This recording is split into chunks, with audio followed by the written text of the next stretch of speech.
The Seven Principles of Man by Annie Besant. Inquirers attracted to Theosophy by its central doctrine of the brotherhood of man, and by the hopes which it holds out of wider knowledge and of spiritual growth, are apt to be repelled when they make their first attempt to come into closer acquaintance with it, by the, to them, strange and puzzling names which flow glibly from the lips of Theosophists in conference assembled. They hear a tangle of ATMA-BUDDHI, Kama Manas, Triad, Devachan, and what not, and feel at once that for them Theosophy is far too abstruse a study.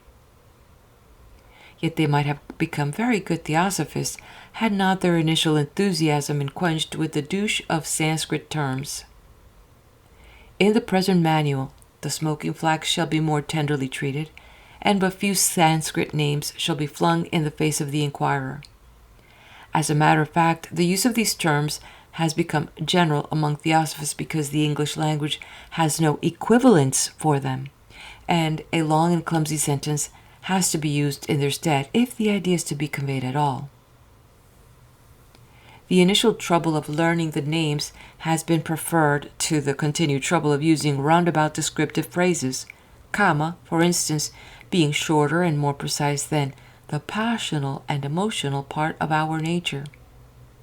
Man, according to this theosophical teaching, is a sevenfold being, or, in the usual phrase, has a septenary constitution. Putting it in another way, man's nature has 7 aspects, may be studied from 7 different points of view, is composed of 7 principles.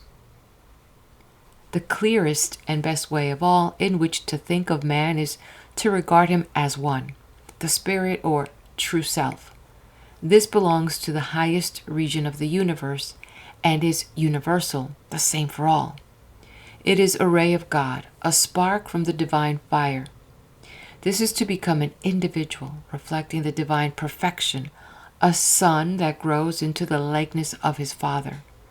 For this purpose, the spirit, or true self, is clothed in garment after garment, each garment belonging to a definite region of the universe, and enabling the self to come into contact with that region, gain knowledge of it, and work on it. It thus gains experience, and all its latent potentialities are gradually drawn out into active powers.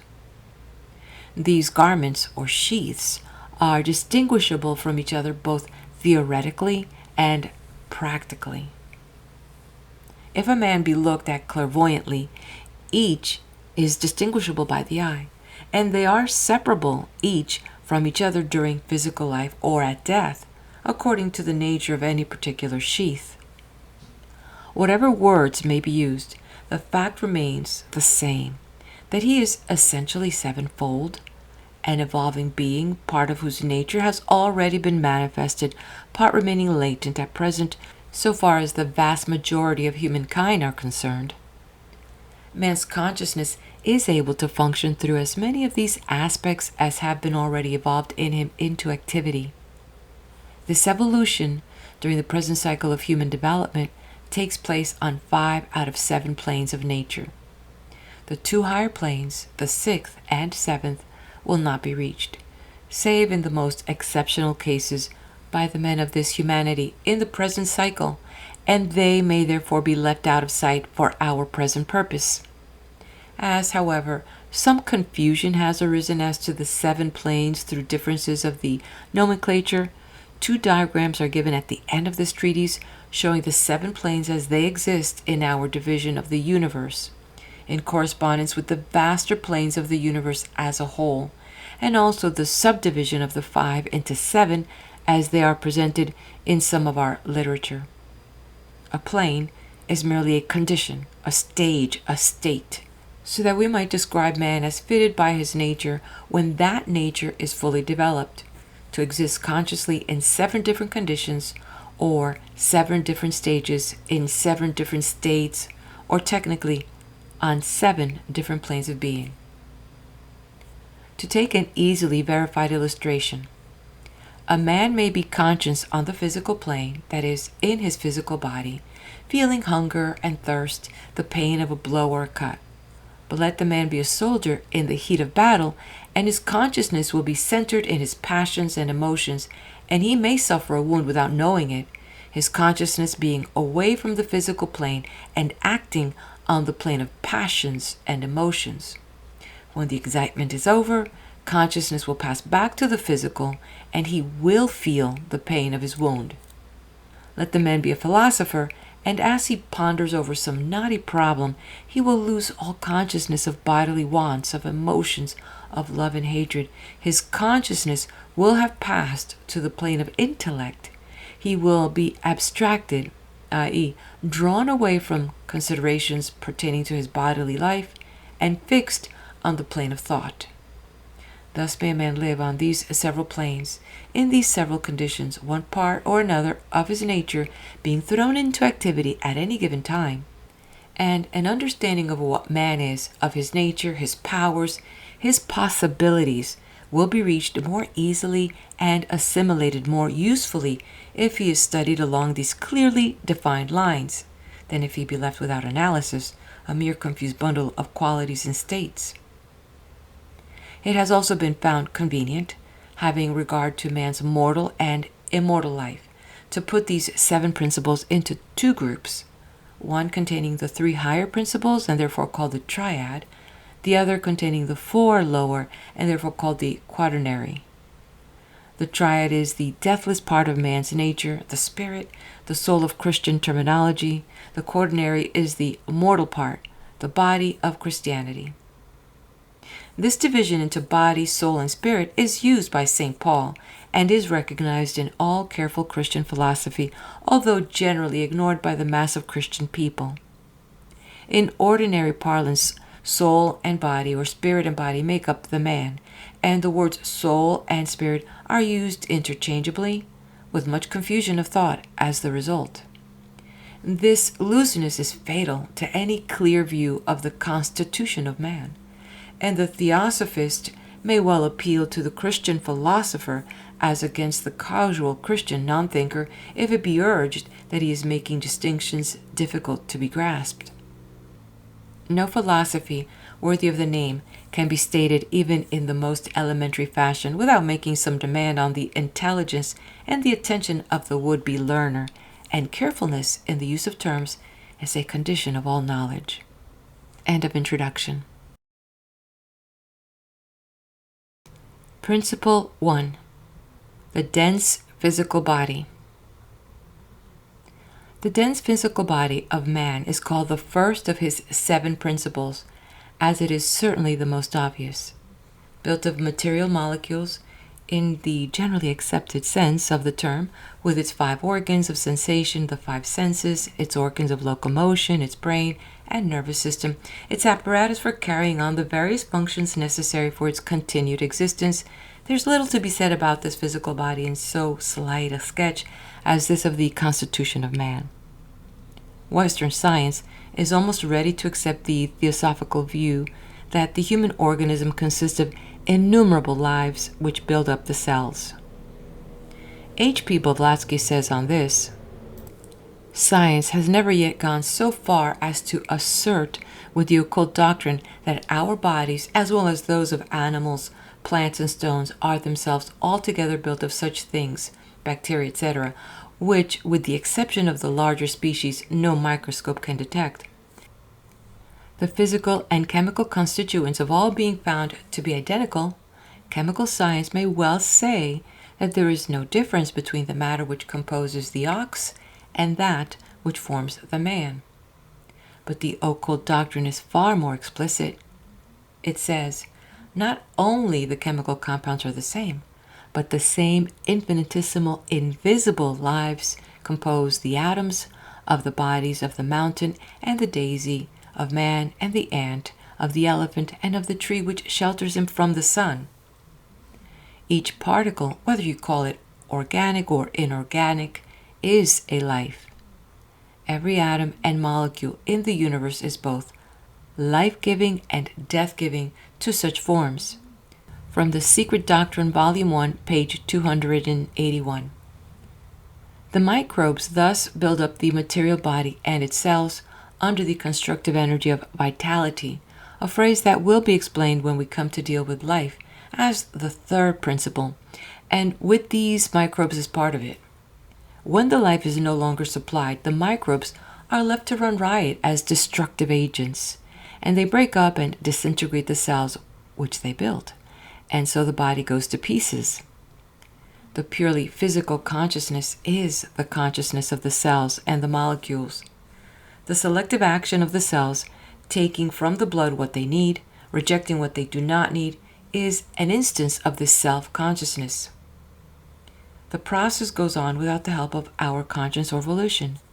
Again, that which is called by physiologists unconscious memory is the memory of this physical consciousness, unconscious to us indeed, until we have learned to transfer our brain consciousness thither. What we feel is not what the cells feel. The pain of a wound is felt by the brain consciousness, acting, as before said, on the physical plane. But the consciousness of the molecule, as of the aggregation of molecules we call cells, leads it to hurry to the repair of the damaged tissues, actions of which the brain is unconscious, and its memory makes it repeat the same act again and again, even when it has become unnecessary. Hence, cicatrices on wounds, scars, callosities, etc. The student may find many details on this subject in physiological treatises. The death of the dense physical body occurs when the withdrawal of the controlling life energy leaves the microbes to go their own way, and the many lives, no longer coordinated, separate from each other and scatter the particles of the cells of the man of dust, and what we call decay sets in. The body becomes a whirlpool of unrestrained, unregulated lives, and its form, which resulted from their correlation, is destroyed by their exuberant individual energy. Death is but an aspect of life, and the destruction of one material form is but a prelude to the building up of another. End of Principle 1. Principle 2. The etheric double. The linga sharira, the astral body, the ethereal body, the fluidic body, the double, the wraith, the doppelganger, the astral man. Such are a few of the many names which have been given to the second principle in man's constitution. The best name is the etheric double, because this term designates the second principle only, suggesting its constitution and appearance, whereas the other names have been used somewhat generally to describe bodies formed of more subtle matter than that which affects our physical senses, without regard to the question whether other principles were or were not involved in their construction. I shall therefore use this name throughout. The etheric double is formed of matter rarer or more subtle than that which is perceptible to our five senses, but still matter belonging to the physical plane to which its functioning is confined. It is the state of physical matter which is just beyond our solid, liquid, and gas, which form the dense portions of the physical plane. This etheric double is the exact double or counterpart of the dense physical body to which it belongs, and is separable from it, although unable to go very far away therefrom. In normal, healthy human beings, this separation is a matter of difficulty, but in persons known as physical or materializing mediums, the ethereal double slips out without any great effort. When separated from the dense body, it is visible to the clairvoyant as an exact replica thereof, united to it by a slender thread. So close is the physical union between the two that an injury inflicted on the etheric double appears as a lesion on the dense body, a fact known under the name of repercussions. A. Desire, in his well-known work translated by Colonel H.S. Alcott, the president-founder of the Theosophical Society under the title of Posthumous Humanity, gives a number of cases, see pages 51 through 57, in which this repercussion took place. Separation of the etheric double from the dense body is generally accompanied by a considerable decrease of vitality in the latter, the double becoming more vitalized as the energy in the dense body diminishes. Colonel Alcott says in a note in the book just mentioned, page 63, quote, "When the double is projected by a trained expert, even the body seems torpid and the mind in a brown study or dazed state. The eyes are lifeless in expression, the heart and lung actions feeble, and often the temperature much lowered. It is very dangerous to make any sudden noise or burst into the room under such circumstances, for the double being by instantaneous reaction drawn back into the body, the heart convulsively palpitates, and death even may be caused." End quote. In the case of Emily Saget, quoted on page 62 through 65, the girl was noticed to look pale and exhausted when the double was visible. The more distinct the double and more material in appearance, the really material person was proportionally wearied, suffering, and languid. When, on the contrary, the appearance of the double weakened, the patient was seen to recover strength. This phenomenon is perfectly intelligible to the theosophical student who knows that the etheric double is the vehicle of the life principle, or vitality, in the physical body, and that its partial withdrawal must therefore diminish the energy with which this principle plays on the denser molecules. Clairvoyants, such as the seers of Prevorst, state that they can see the ethereal arm or leg attached to a body from which the dense limb has been amputated, and Azir remarks on this, quote, "Whilst I was absorbed in physiological studies, I was often arrested by a singular fact. It sometimes happens that a person who has lost an arm or leg experiences certain sensations at the extremities of the fingers or toes. Physiologists explain this anomaly by postulating in the patient an inversion of sensitiveness or of recollection, which makes him locate in the hand or the foot the sensation with which the nerve or the stump is alone affected. I confess that these explanations seemed to me labored and have never satisfied me. When I studied the problem of the duplication of man, the question of amputations recurred to my mind, and I asked myself if it was not more simple and logical to attribute the anomaly of which I have spoken to the doubling of the human body, which by its fluidic nature can escape amputation. See pages 103 through 104, end quote. The etheric double plays a great part in spiritualistic phenomena. Here again, the clairvoyant can help us. A clairvoyant can see the etheric double oozing out of the left side of the medium, and it is this which often appears as the materialized spirit, easily molded into various shapes by the thought currents of the sitters, and gaining strength and vitality as the medium sinks into a deep trance. The Countess Wachtmeister, who is clairvoyant, says that she has seen the same spirit recognized as that of a near relative or friend by different sitters, each of whom saw it according to his expectations, while to her own eyes it was the mere double of the medium. So again, H.P. Blavatsky told me that when she was at the Eddy homestead, watching the remarkable series of phenomena there produced, she deliberately molded the spirit that appeared into the likeness of persons known to herself, to no one else present, and the other sitters saw the types which she produced by her own willpower, molding the plastic matter of the medium's etheric double. Many of the movements of objects that occur at such seances, and at other times without visible contact, are due to the action of the etheric double, and the student can learn how to produce such phenomena at will. They are trivial enough. The mere putting out of the electric hand is no more important than the putting out of these dense counterpart, and neither more nor less miraculous.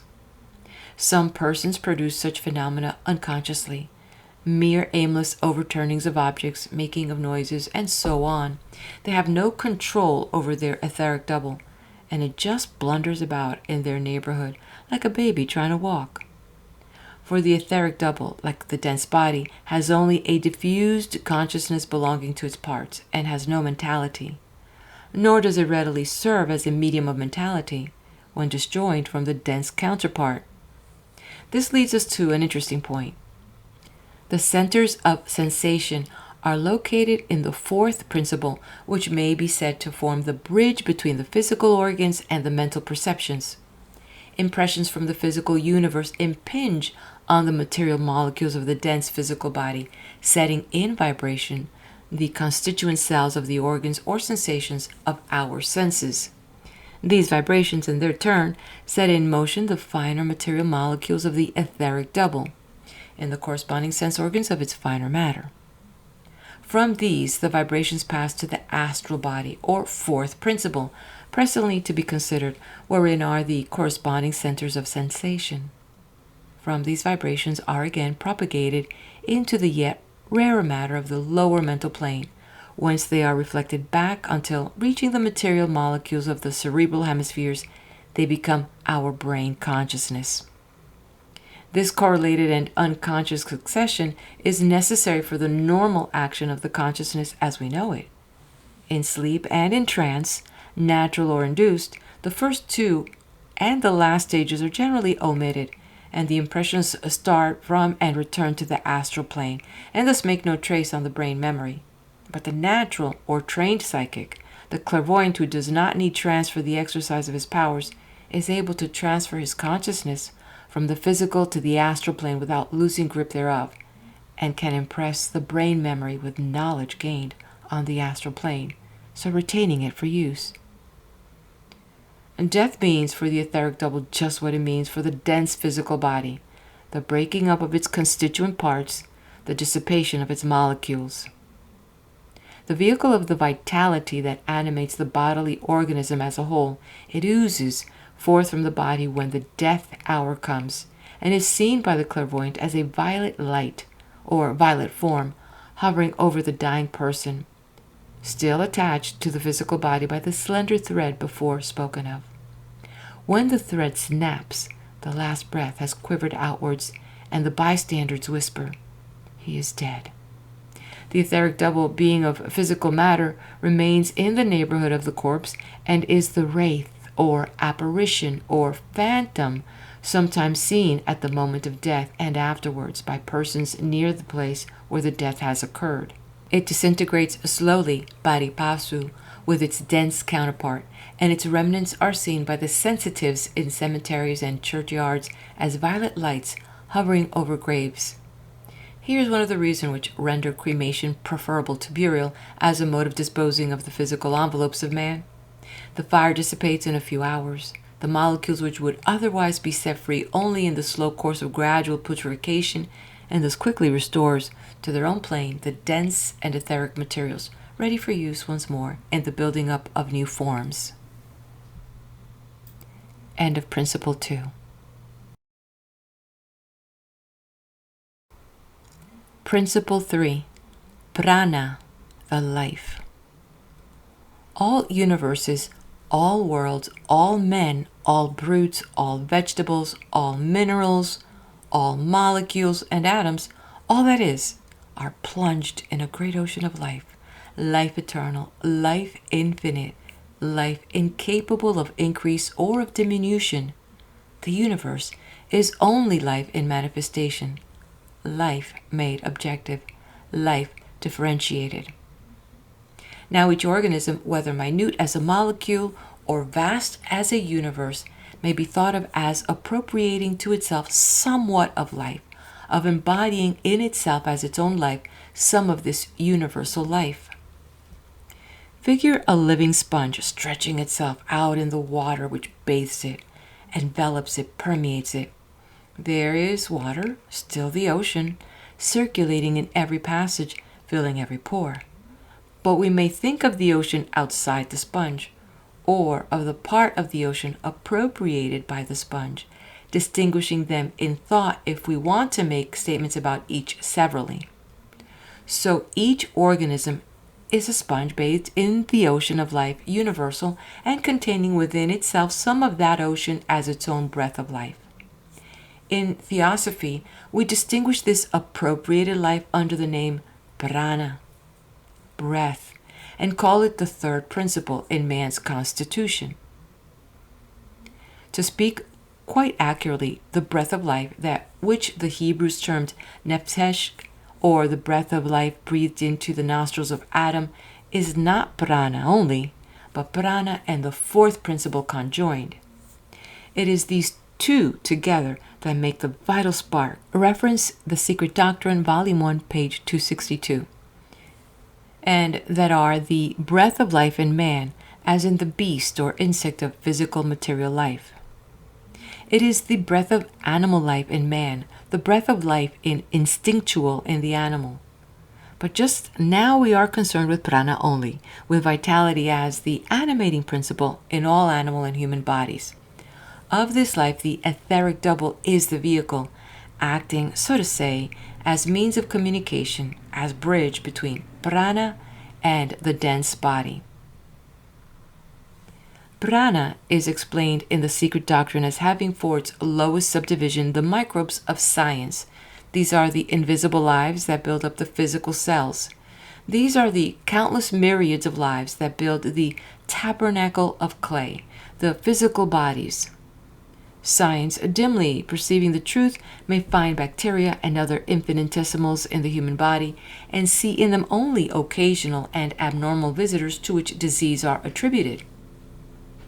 Occultism, which discerns a life in every atom and molecule, whether in a mineral or human body, in air, fire, or water, affirms that our whole body is built of such lives, the smallest bacterium under the microscope being to them in comparative size like an elephant to the tiniest infusoria. The fiery lives are the controllers and directors of these microbes, these invisible lives, and indirectly build by controlling and directing the microbes, the immediate builders supplying the latter with what is necessary, acting as the life of these lives.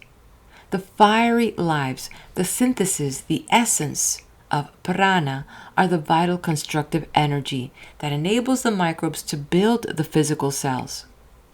One of the archaic commentaries sums up the matter in stately and luminous phrases. Quote, "The worlds, to the profane, are built up of the known elements.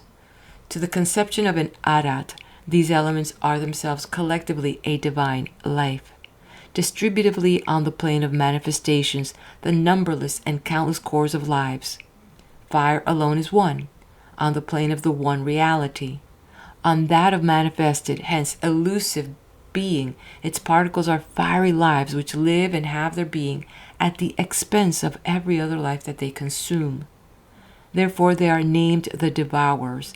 Every visible thing in this universe was built by such lives, from conscious and divine primordial man down to the unconscious agents that construct matter. From one life, formless and uncreate, proceeds the universe of lives." End of quote. From The Secret Doctrine, Volume 1, page 269.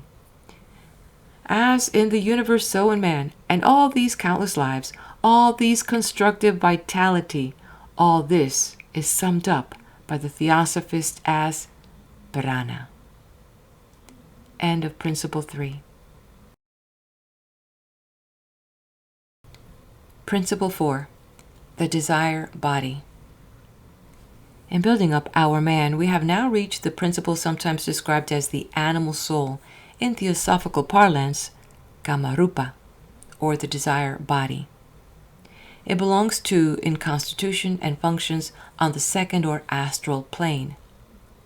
It includes the whole body of appetites, passions, emotions, and desires which come under the head of instincts, sensations, feelings, and emotions in our Western psychological classification, and are dealt with as a subdivision of mind.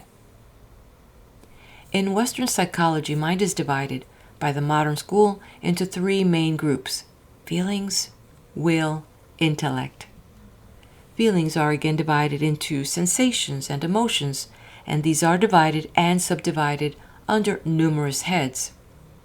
Kama, or desire, includes the whole group of feelings and might be described as our passional and emotional nature. All animal needs, such as hunger, thirst, sexual desire, come under it.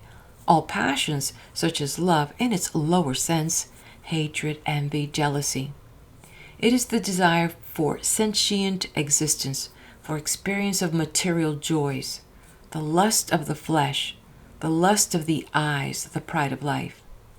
This principle is the most material in our nature. It is the one that binds us fast to earthly life. It is not molecularly constituted matter, least of all the human body, sthula, sharira, that is the grossest of all our principles, but verily the middle principle, the real animal center, whereas our body is but its shell, the irresponsible factor and medium through which the beast in us acts all its life. See Secret Doctrine, Volume 1, page 280 and 281. United to the power parts of manas, the mind, as kama manas, it becomes the normal human brain intelligence, and that aspect of it will be dealt with presently. Considered by itself, it remains the brute in us, the ape and tiger of Tennyson, the force which most avails to keep us bound to earth and to stifle in us all higher longings by the illusion of sense. Kama, joined to prana, is, as we have seen, the breath of life, the vital sentient principle spread over every particle of the body. It is therefore the seat of sensation, that which enables the organs of sensation to function. We have already noted that the physical organs of sense, the bodily instruments that come into immediate contact with the external world, are related to the organs of sensation in the etheric double. But these organs would be incapable of functioning did not prana make them vibrant with activity, and their vibrations would remain vibrations only. Motion on the material plane of the physical body. Did not kama, the principle of sensation, translate the vibration into feeling? Feeling, indeed, is consciousness on the kamic plane, and when a man is under the dominion of a sensation or a passion, the Theosophist speaks of him as on the kamic plane, meaning thereby that his consciousness is functioning on that plane. For instance, a tree may reflect rays of light, that is, ethereal vibrations, and these vibrations striking on the outer eye will set vibrations in the physical nerve cells. These will be propagated as vibrations to the physical and on to the astral centers, but there is no sight of the tree until the seat of sensation is reached, and kama enables us to perceive. Matter of the astral plane, including that called elemental essence, is the material of which the desire body is composed, and it is the peculiar properties of this matter which enable it to serve as the sheath in which the self can gain experience of sensation. The constitution of the elemental essence would lead us too far from an elementary treatise. The desire, or astral body, as it is often called, has the form of a mere cloudy mass during the earlier stages of evolution and is incapable of serving as an independent vehicle of consciousness. During deep sleep, it escapes from the physical body, but remains near it, and the mind within it is almost as much asleep as the body. It is, however, liable to be affected by forces of the astral plane akin to its own constitution and give rise to dreams of sensuous kind. In a man of average intellectual development, the desired body has become more highly organized, and when separated from the physical body is seen to resemble it in outline and features. Even then, however, it is not conscious of its surroundings on the astral plane, but encloses the mind as a shell, within which the mind may actively function, while not yet able to use it as an independent vehicle of consciousness. Only in the highly evolved man does the desired body become thoroughly organized and vitalized, as much the vehicle of consciousness on the astral plane as the physical body is on the physical plane. After death, the higher part of man dwells for a while in the desired body, the length of its stay depending on the comparative grossness or delicacy of its constituents. When the man escapes from it, it persists for a time as a shell, and when the departed entity is of a low type, and during earth life infused such mentality as it's possessed in the passional nature, some of this remains entangled with the shell. It then possesses consciousness of a very low order, has brute cunning, is without conscience, an altogether objectionable entity, often spoken of as a spook. It strays about, attracted to all places in which animal desires are encouraged and satisfied, and is drawn into the currents of those whose animal passions are strong and unbridled. Mediums of low type inevitably attract these eminently undesirable visitors whose fading vitality is reinforced in their seance rooms, who catch astral reflections and play the part of disembodied spirits of a low order. Nor is this all. If at such seance there be present some man or woman of correspondingly low development, the spook will be attracted to that person and may attach itself to him or to her, and thus may be set up currents between the desire body of the living person and the dying desire body of the dead person, generating results of the most deplorable kind. The longer or shorter persistence of the desire body as a shell or a spook depends on the greater or less development of the animal and passional nature in the dying personality. If during earth life the animal nature was indulged and allowed to run riot, if the intellectual and spiritual parts of man were neglected or stifled, then, as the life currents were set strongly in the direction of passion, the desire body will persist for a long period after the body of the person is dead. Or again, if earth life has been suddenly cut short by accident or by suicide, the link between kama and prana will not be easily broken, and the desire body will be strongly vivified. If, on the other hand, desire has been conquered and bridled during earth life, if it has been purified and trained into subservience to man's higher nature, then there is but little to energize the desire body, and it will quickly disintegrate and dissolve away. There remains one other fate, terrible in its possibilities, which may befall the fourth principle, but it cannot be clearly understood until the fifth principle has been dealt with. Showing on the screen is an illustration of the diagram of the quaternary, transitory, and mortal. See Secret Doctrine, Volume 1, page 262. The etheric double is here named the Linga Sharira, a name now discarded in consequence of the confusion caused by employing a well-known term of Hindu philosophy in an entirely new sense. Before her departure, H.P. Blavatsky urged her pupils to reform the terminology which had been too carelessly put together, and we are trying to carry out her wish. We have thus studied man as to his lower nature, and have reached the point in his path of evolution to which he is accompanied by the brute. The quaternary, regarded alone, ere it is affected by contact with the mind, is merely a lower animal. It awaits the coming of the mind to make it man.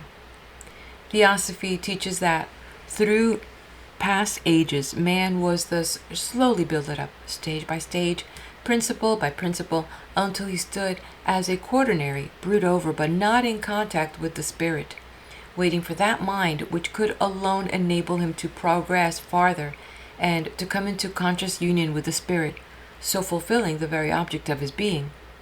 This Aeonian evolution, in its slow progression, is hurried through in the personal evolution of each human being, each principle which was, in the course of ages, successively evolved in man on earth, appearing as part of the constitution of each man at the point of evolution reached at any given time, the remaining principles being latent, awaiting their gradual manifestation.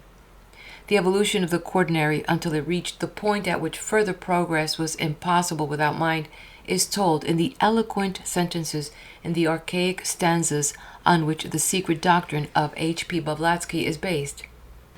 Breath is the spirit for which the human tabernacle is to be builded. The gross body is the dense physical body. The spirit of life is prana. The mirror of its body is the etheric double. The vehicle of desires is kama. The breath needed a form. The fathers gave it. The breath needed a gross body. The earth molded it. The breath needed the spirit of life. The solar lass breathed it into its form. The breath needed a mirror of its body. We gave it our own, said Dionys. The breath needed a vehicle of desires. It has it, said the drainer of waters. But breath needs a mind to embrace the universe. We cannot give that, said the fathers. I never had it, said the spirit of the earth. The form would be consumed were I to give it mine, said the great fire. man remained an empty, senseless Buddha, known as phantom. And so is the personal man without mind. The quaternary alone is not man, the thinker, and it is as thinker that man is really man. Yet, at this point, let the student pause and reflect over the human constitution so far as he has gone. For this quaternary is the mortal part of man, and is distinguished by theosophy as the personality. It needs to be very clearly and definitely realized if the constitution of man is to be understood, and if the student is to read more advanced treatises with intelligence. True, to make the personality human, it has yet to come under the rays of mind, and to be illuminated by it as the world by the rays of the sun. But even without these rays, it is a clearly defined entity, with its dense body, its etheric double, its life, and its desire body, or animal soul. It has passions, but no reason. It has emotions, but no intellect. It has desires, but no rationalized will. It awaits the coming of its monarch, the mind, the touch which shall transform it into man. End of principle.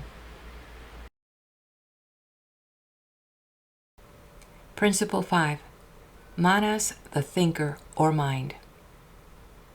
We have reached the most complicated part of our study, and some thought and attention are necessary from the reader to gain even an elementary idea of the relation held by the fifth principle to the other principles in man.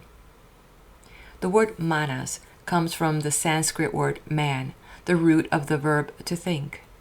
It is the thinker in us, spoken of vaguely in the West as mind. I will ask the reader to regard manas as thinker rather than as mind, because the word thinker suggests someone who thinks, i.e., an individual, an entity. And this is exactly the theosophical idea of manas, for manas is the immortal individual, the real I, that clothes itself over and over again in transient personalities and itself endures forever. It is described in the voice of the silence in the exhortation addressed to the candidate for initiation. Have perseverance as one who doth for evermore endure. Thy shadows, personalities, live and vanish. That which in thee shall live forever. That which in thee knows, for it is knowledge, is not of fleeting life. It is the man that was, that is, and will be, for whom the hour shall never strike. Page 31. H.P. Blavatsky has described it very clearly in The Key to Theosophy. Try to imagine a spirit, a celestial being, whether we call it by one name or another, divine in its essential nature, yet not pure enough to be one with the all, and having, in order to achieve this, to so purify its nature as finally to gain that goal. It can do so only by passing individually and personally, i.e., spiritually and physically, through every experience and feeling that exists in the manifold or differentiated universe. It has, therefore, after having gained such experience in the lower kingdoms, and having ascended higher and still higher with every rung on the ladder of being, to pass through every experience on the human planes. In its very essence, it is thought, and is, therefore, called in its plurality Manasa-Buddha, the sons of universal mind. This individualized thought is what we theosophists call the real human ego, the thinking entity imprisoned in a case of flesh and bones. This is surely a spiritual entity, not matter. Footnote. That is, not matter as we know it, on the plane of the objective universe. End footnote. And such entities are the incarnating egos that inform the bundle of animal matter called mankind, and whose names are manasa or minds, found in Key to Theosophy, page 183 and 184. This idea may be rendered yet clearer, perhaps, by a hurried glance cast backward over man's evolution in the past. When the quaternary had been slowly built up, it was a fair house without a tenant, and stood empty awaiting the coming of the one who was to dwell therein. The name Manasa-Buddha, the sons of mind, covers many grades of intelligences, ranging from the mighty sons of the flame, whose human evolution lies far behind them, down to those entities who gained individualization in the cycle preceding our own, and were ready to incarnate on this earth in order to accomplish their human stage of evolution. Some superhuman intelligences incarnated as guides and teachers of our infant humanity and became founders and divine rulers of the ancient civilizations. Large numbers of the entities spoken of above, who had already evolved some mental faculties, took up their abode in the human quaternary, in the mindless man. These are the reincarnating Manasaputra, who became the tenants of the human frames as then evolved on earth, and these same Manasaputra, reincarnating age after age, are the reincarnating egos, the manas in us, the persistent individual, the fifth principle in man. The remainder of mankind, through successive ages, receive from the loftier Manasaputra their first spark of mind, a ray which stimulated into growth the germ of mind latent within them, the human soul thus having its birth and time there. It is these differences of age, as we may call them, in the beginning of the individual life, of the specialization of the eternal divine spirit into a human soul, which explain the enormous differences in mental capacity found in our present humanity. The multiplicity of names given to this fifth principle has probably tended to increase the confusion surrounding it in the minds of many who are beginning to study theosophy. Manasaputra is what we may call the historical name, the name that suggests the entrance into humanity of a class of already individualized souls at a certain point of evolution. Manas is the ordinary name descriptive of the intellectual nature of the principle. The individual, or the I, or ego, recalls the fact that this principle is permanent, does not die, is the individualizing principle, separating itself in thought from all that is not itself. The subject, in Western terminology, as opposed to the object. The higher ego puts it into contrast with the personal ego, of which something is to be presently said. The reincarnating ego lays stress on the fact that it is the principle that reincarnates continually, and so unites in its own experience all the lives passed through on earth. There are various other names, but they will not be met with in elementary treatises. The above are those most often encountered, and there is no real difficulty about them, but when they are used interchangeably, without explanation, the unhappy student is apt to tear his hair in anguish, wondering how many principles he has got a hold of and what relation they bear to each other. We must now consider manas during a single incarnation, which will serve as the type of all, and we will start when the ego has been drawn, by causes set a-going in a previous earth lives, to the family in which is to be born the human being who is to serve as its next tabernacle. I do not deal here with reincarnation, since that great and most essential doctrine of theosophy must be expounded separately. The thinker, then, awaits the building of the house of life, which he is to occupy, and now arises a difficulty. Himself a spiritual entity living on the mental or third plane upwards, a plane far higher than that of the physical universe, he cannot influence the molecule of gross matter of which his dwelling is builded by the direct play upon them of his own most subtle particles. So he projects part of his own substance, which clothes itself with astral matter, and then with the help of etheric matter permeates the whole nervous system of the yet unborn child, to form, as the physical apparatus matures, the thinking principle in man. This projection from manas, spoken of its reflection, its shadow, its ray, and by many other descriptive and allegorical name, is the lower manas, in contradistinction to the higher manas. Manas, during every period of incarnation, being dual.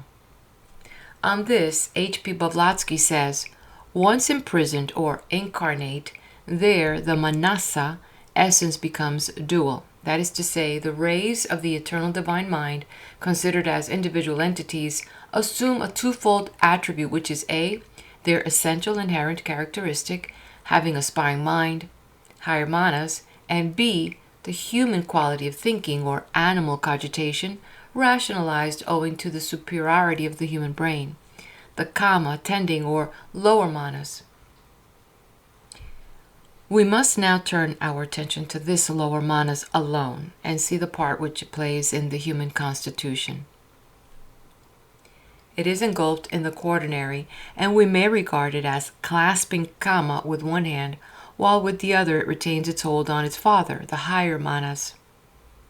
Whether it will be dragged down by kama altogether and be torn away from the triad to which by its nature it belongs, or whether it will triumphantly carry back to its source the purified experiences of its earth life, that is the life problem set and solved in each successive incarnation. During earth life, kama and the lower manas are joined together and are often spoken of conveniently as kama manas. Kama supplies, as we have seen, the animal and passional elements. The lower manas rationalize these and adds the intellectual faculties. And so we have the brain mind, the brain intelligence, i.e. kama manas, functioning in the brain and nervous system using the physical apparatus as its organ on the material plane. In man, these two principles are interwoven during life and rarely act separately. But the student must realize that kama manas is not a new principle, but the interweaving of the fourth with the lower part of the fifth. As with a flame, we might light a wick, and the color of the flame of the burning wick will depend on the nature of the wick and of the liquid in which it is soaked. So in each human being, this flame of manas sets a light into the brain and kamic wick, and the color of the light from that wick will depend on the kamic nature and the development of the brain apparatus. If the kamic nature be strong and undisciplined, it will soil the pure manasic light, lending it a lurid tinge and fouling it with noisome smoke. If the brain apparatus be imperfect or undeveloped, it will dull the light and prevent it from shining forth to the outer world. As was clearly stated by H.P. Blavatsky in her article on genius, what we call the manifestations of genius in a person are only the more or less successful efforts of that ego to assert itself on the outward plane of its objective form, the man of clay, in the matter-of-fact daily life of the latter. The egos of a Newton and Aeschylus or Shakespeare are of the same essence and substance as the egos of a yokel, an ignoramus, a fool, or even an idiot, and the self-assertion of their informing genie depends on the physiological and material construction of the physical man. No ego differs from another ego in its primordial or original essence and nature. That which makes of one mortal a great man, and of another a vulgar silly person is, as said, the quality and make of the physical shell or casing, and the adequacy or inadequacy of brain and body to transmit and give expression to the light of the real inner man. And this aptness or inaptness is, in its turn, the result of karma. Or, to use another simile, physical man is the musical instrument and the ego, the performing artist. The potentiality of perfect melody of sound is in the former, the instrument, and no skill of the latter can awaken a faultless harmony out of a broken or badly made instrument. This harmony depends on the fidelity of transmission, by word and act, to the objective plane of the unspoken divine thought in the very depths of man's subjective or inner nature. Physical man may, to follow our simile, be a priceless Stradivarius, or a cheap and cracked fiddle, or again a mediocrity between the two, in the hands of a Paganini who ensouls him. Bearing in mind these limitations and idiosyncrasies, footnote, limitations and idiosyncrasies due to the action of the ego in previous earth lives, be it remembered, end of footnote, imposed on the manifestation of the thinking principle by the organ through which it has to function, we shall have little difficulty in following the workings of the lower manas in man. Mental ability, intellectual strength, acuteness, subtlety, all these are its manifestations. These may reach as far as what is often called genius, what H.P. Blavatsky speaks of as artificial genius, the outcome of culture and of purely intellectual acuteness. Its nature is often demonstrated by the presence of comic elements in it, of passion, vanity, and arrogance. The higher manas can but rarely manifest itself at present stage of human evolution. Occasionally, a flash from those loftier regions lightens the twilight in which we dwell, and such flashes alone are what the theosophists call true genius. Behold, in every manifestation of genius, when combined with virtue, the undeniable presence of the celestial exile, the divine ego, whose jailer thou art, O man of matter. For theosophy teaches that the presence in man of various creative powers called genius in their collectivity is due to no blind chance, to no inequalities through hereditary tendencies, though that which is known as atavism may often intensify these faculties, but to an accumulation of individual antecedent experiences of the ego in its preceding life and lives. For omniscient in its essence and nature, it still requires experience through its personalities of the things of earth, earthly on the objective plane, in order to apply the fruition of that abstract experience to them. And adds our philosophy, the cultivation of certain aptitudes throughout a long series of past incarnations must finally culminate in some one life, in a blooming forth as genius in one or another direction. For the manifestation of true genius, purity of life is an essential condition.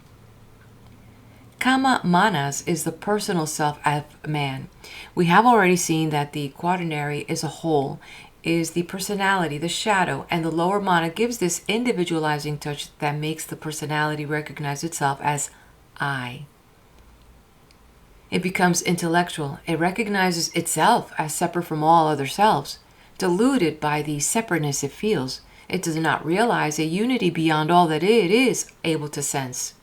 And the lower manas, attracted by the vividness of the material life impressions, swayed by the rush of the kamic emotions, passions and desires, attracted to all material things, blinded and deafened by the storm voices among which it is plunged, the lower manas is apt to forget the pure and serene glory of its birthplace, and to throw itself into the turbulence which gives rapture in lieu of peace. And be it remembered, it is this very lower manas that yields the last touch of delight to the senses and to the animal nature. For what is passion that can neither anticipate nor remember? Where is ecstasy without the subtle force of imagination, the delicate colors of fancy and of dream? But there may be chains yet more strong and constraining, binding the lower manas fast to earth. They are forged of ambition, of desire for fame, be it that for that of the statesman power or of supreme intellectual achievement.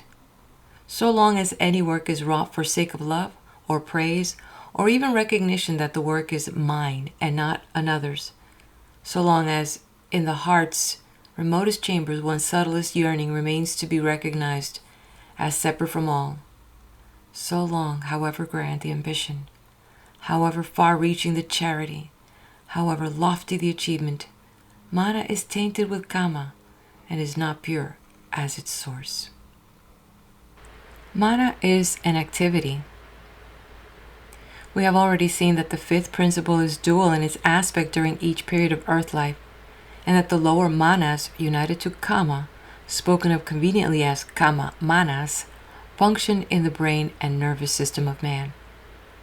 We need to carry our investigation a little further in order to distinguish clearly between the activity of the higher and of the lower manas, so that the working of the mind in man may become less obscure to us than it is at present to many. Now the cells of the brain and nervous system, like all other cells, are composed of minute particles of matter called molecules, literally little heaps.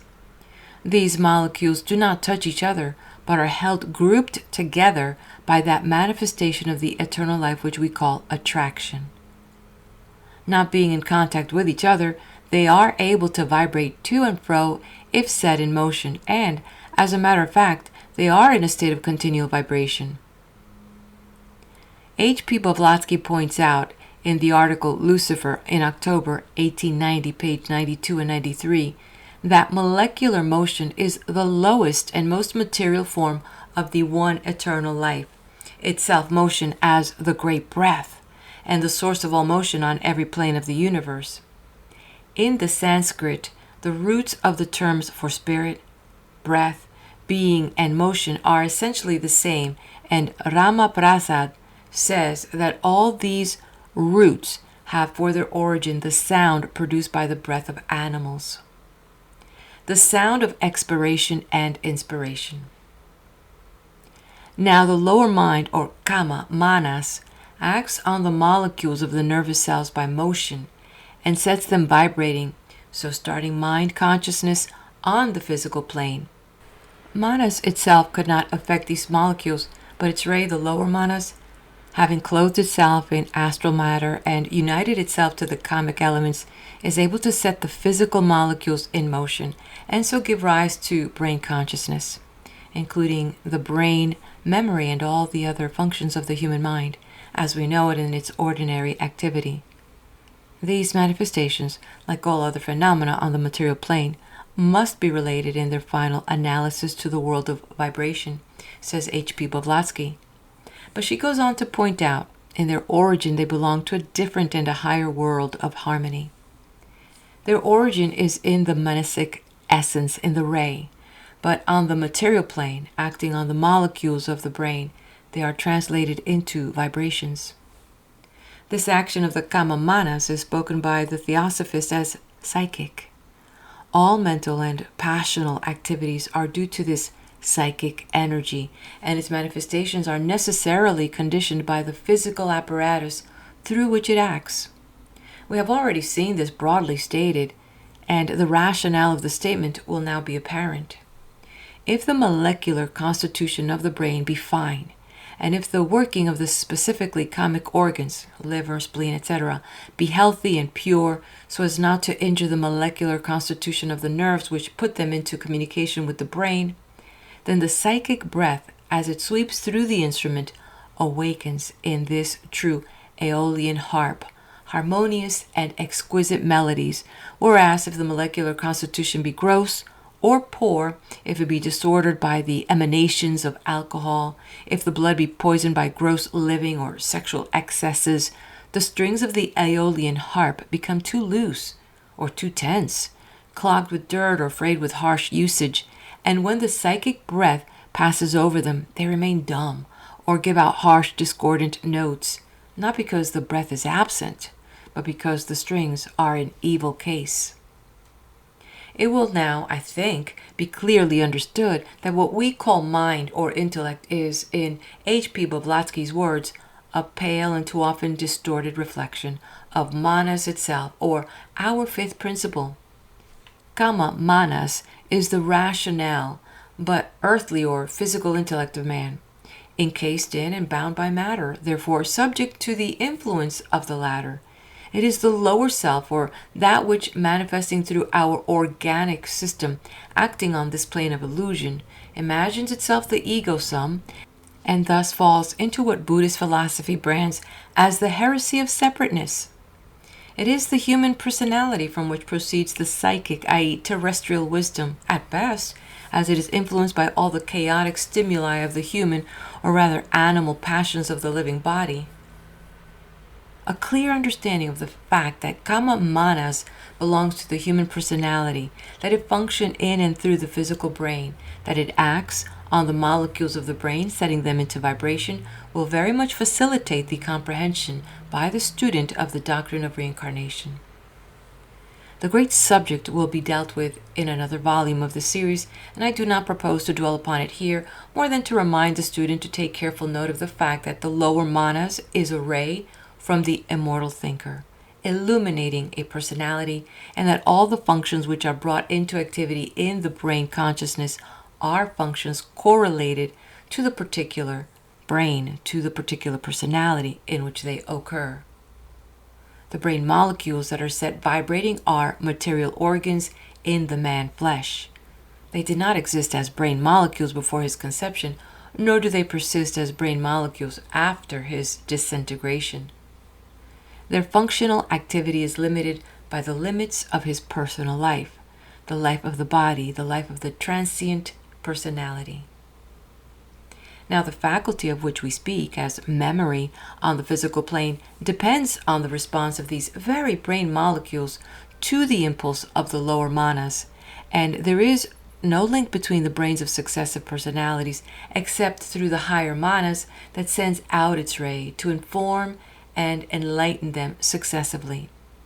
It follows then, inevitably, that unless the consciousness of man can rise from the physical and kama manasic planes to the plane of the higher manas, No memory of one personality can reach over to another. The memory of the personality belongs to the transitory part of man's complex nature, and those only can recover the memory of their past lives who can raise their consciousness to the plane of the immortal thinker, and can, so to speak, travel in consciousness up and down the ray which is the bridge between the personal man that perishes and the immortal man that endures. If, while we are cased in the man of flesh, we can raise our consciousness along the ray that connects our lower with our true self, and so reach the higher manas, we find there, stored in the memory of that eternal ego, the whole records of our past lives on earth. And we can bring back those records to our brain memory by way of that same ray, through which we can climb upwards to our Father. But this is an achievement that belongs to a late stage of human evolution, and until this is reached, the successive personalities informed by the monastic rays are separated from each other, and no memory bridges over the gulf between. The fact is obvious enough to anyone who thinks the matter out, but as the difference between the personality and the immortal individuality is somewhat unfamiliar in the West, it may be well to remove a possible stumbling block from the student's path. Now, the lower manas may do one of three things. It may rise towards its source, and by unremitting and strenuous efforts become one with its Father in heaven. Or the higher manas, manas uncontaminated with earthly elements, unsoiled and pure. Or it may partially aspire and partially tend downwards, as indeed is mostly the case with the average man. Or, saddest fate of all, it may become so clogged with the karmic elements as to become one with them, and be finally wrenched away from its parent and perish. Before considering these three fates, there are a few more words to be said touching the activity of the lower manas. As the lower manas free itself from kama, it becomes the sovereign of the lower part of man, and manifests more and more of its true and essential nature. In kama is desire, moved by bodily needs, and will, which is the outgoing energy of the self and manas, is often led captive by the turbulent physical impulses. But the lower manas, whenever it disconnects itself, for the time being, from kama, becomes the guide of the highest mental faculties and is the organ of the free will in physical man. But the condition of this freedom is that kama shall be subdued, shall lie prostrate beneath the feet of the conqueror. If the maiden will is to be set free, the monastic St. George must slay the kamic dragon that holds her captive, for while kama is unconquered, desire will be master of will. Again, as the lower mana frees itself from kama, it becomes more and more capable of transmitting to the human personality with which it is connected the impulses that reach it from its source. It is then, as we have seen, that genius flashes forth, the light from the higher ego streaming through the lower manas to the brain and manifesting itself to the world. So also, as H.P. Blavatsky points out, such action may raise a man above the normal level of human power. The higher ego, she says, cannot act directly on the body, as its conscience belongs to quite another plane and planes of ideation. The lower self does, and its action and behavior depend on its free will and choice as to whether it will gravitate more towards its parent, the Father in heaven, or the animal which it informs the man of flesh. The higher ego, as part of the essence of the universal mind, is unconditionally omniscient on its own plane, and only potentially so in our terrestrial sphere, as it has to act solely through its alter ego, the personal self. Now, the former is the vehicle of all knowledge of the past, the present, and the future, and it is from this fountainhead that its double catches occasional glimpse of that which is beyond the senses of man and transmits them to certain brain cells, unknown to science and their functions, thus making of man a seer, a soothsayer, and a prophet. This is the real seership, and on it a few words must be said presently. It is naturally extremely rare and precious, as it is rare, A faint and distorted reflection of it is found in what is called mediumship.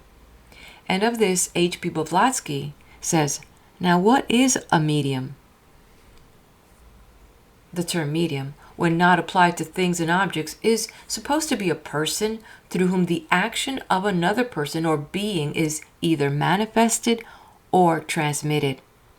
Spiritualists, believing in communications with disembodied spirits and that these can manifest through or impress sensitives to transmit messages from them, regard mediumship as a blessing and a great privilege. We theosophists, on the other hand, who do not believe in the communion of spirits, as spiritualists do, regard the gift as one of the most dangerous of abnormal nervous diseases. A medium is simply one in whose personal ego or terrestrial mind the percentage of astral light so preponderates as to impregnate with it his whole physical constitution. Every organ and cell thereby is attuned, so to speak, and subject to an enormous and abnormal tension. To return to the three fates spoken of above, any one of which may befall the lower manas. It may rise toward its source and become one with the Father in heaven. This triumph can only be gained by many successive incarnations, all consciously directed towards this end. As life succeeds life, the physical frame becomes more and more delicately attuned to vibrations responsive to the monastic impulses, so that gradually the monastic ray needs less and less of the coarser astral matter as its vehicle. It is part of the mission of the monastic ray to get gradually rid of the blind, deceptive element which, though it makes of it an actual spiritual entity on this plane, still brings it into so close contact with matter as to entirely becloud its divine nature and stultify its intuitions.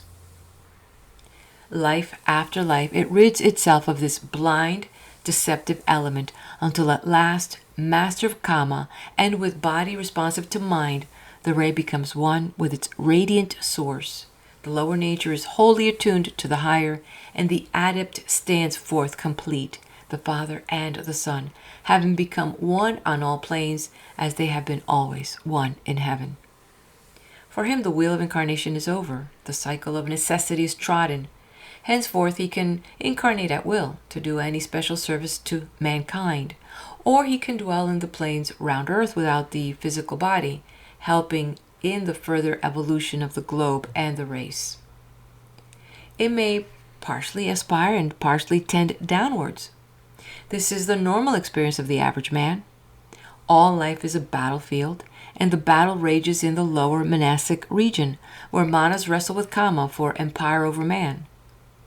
A non-aspiration conquers, the chains of sense are broken, and the lower manas, with the radiance of its birthplace on it, soars upwards on strong wings, spurning the soil of earth.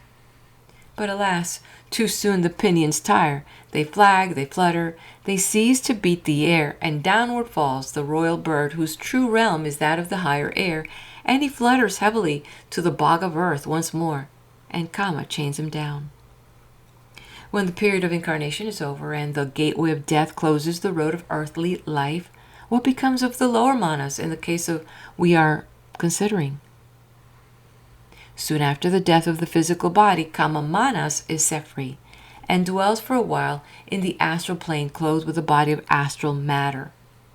From this, all of the monastic ray that is pure and unsoiled gradually disentangles itself, and after a lengthy period spent on the lower levels of Devashan, it returns to its source, carrying with it such of its life experiences as are of a nature fit for assimilation with the higher ego.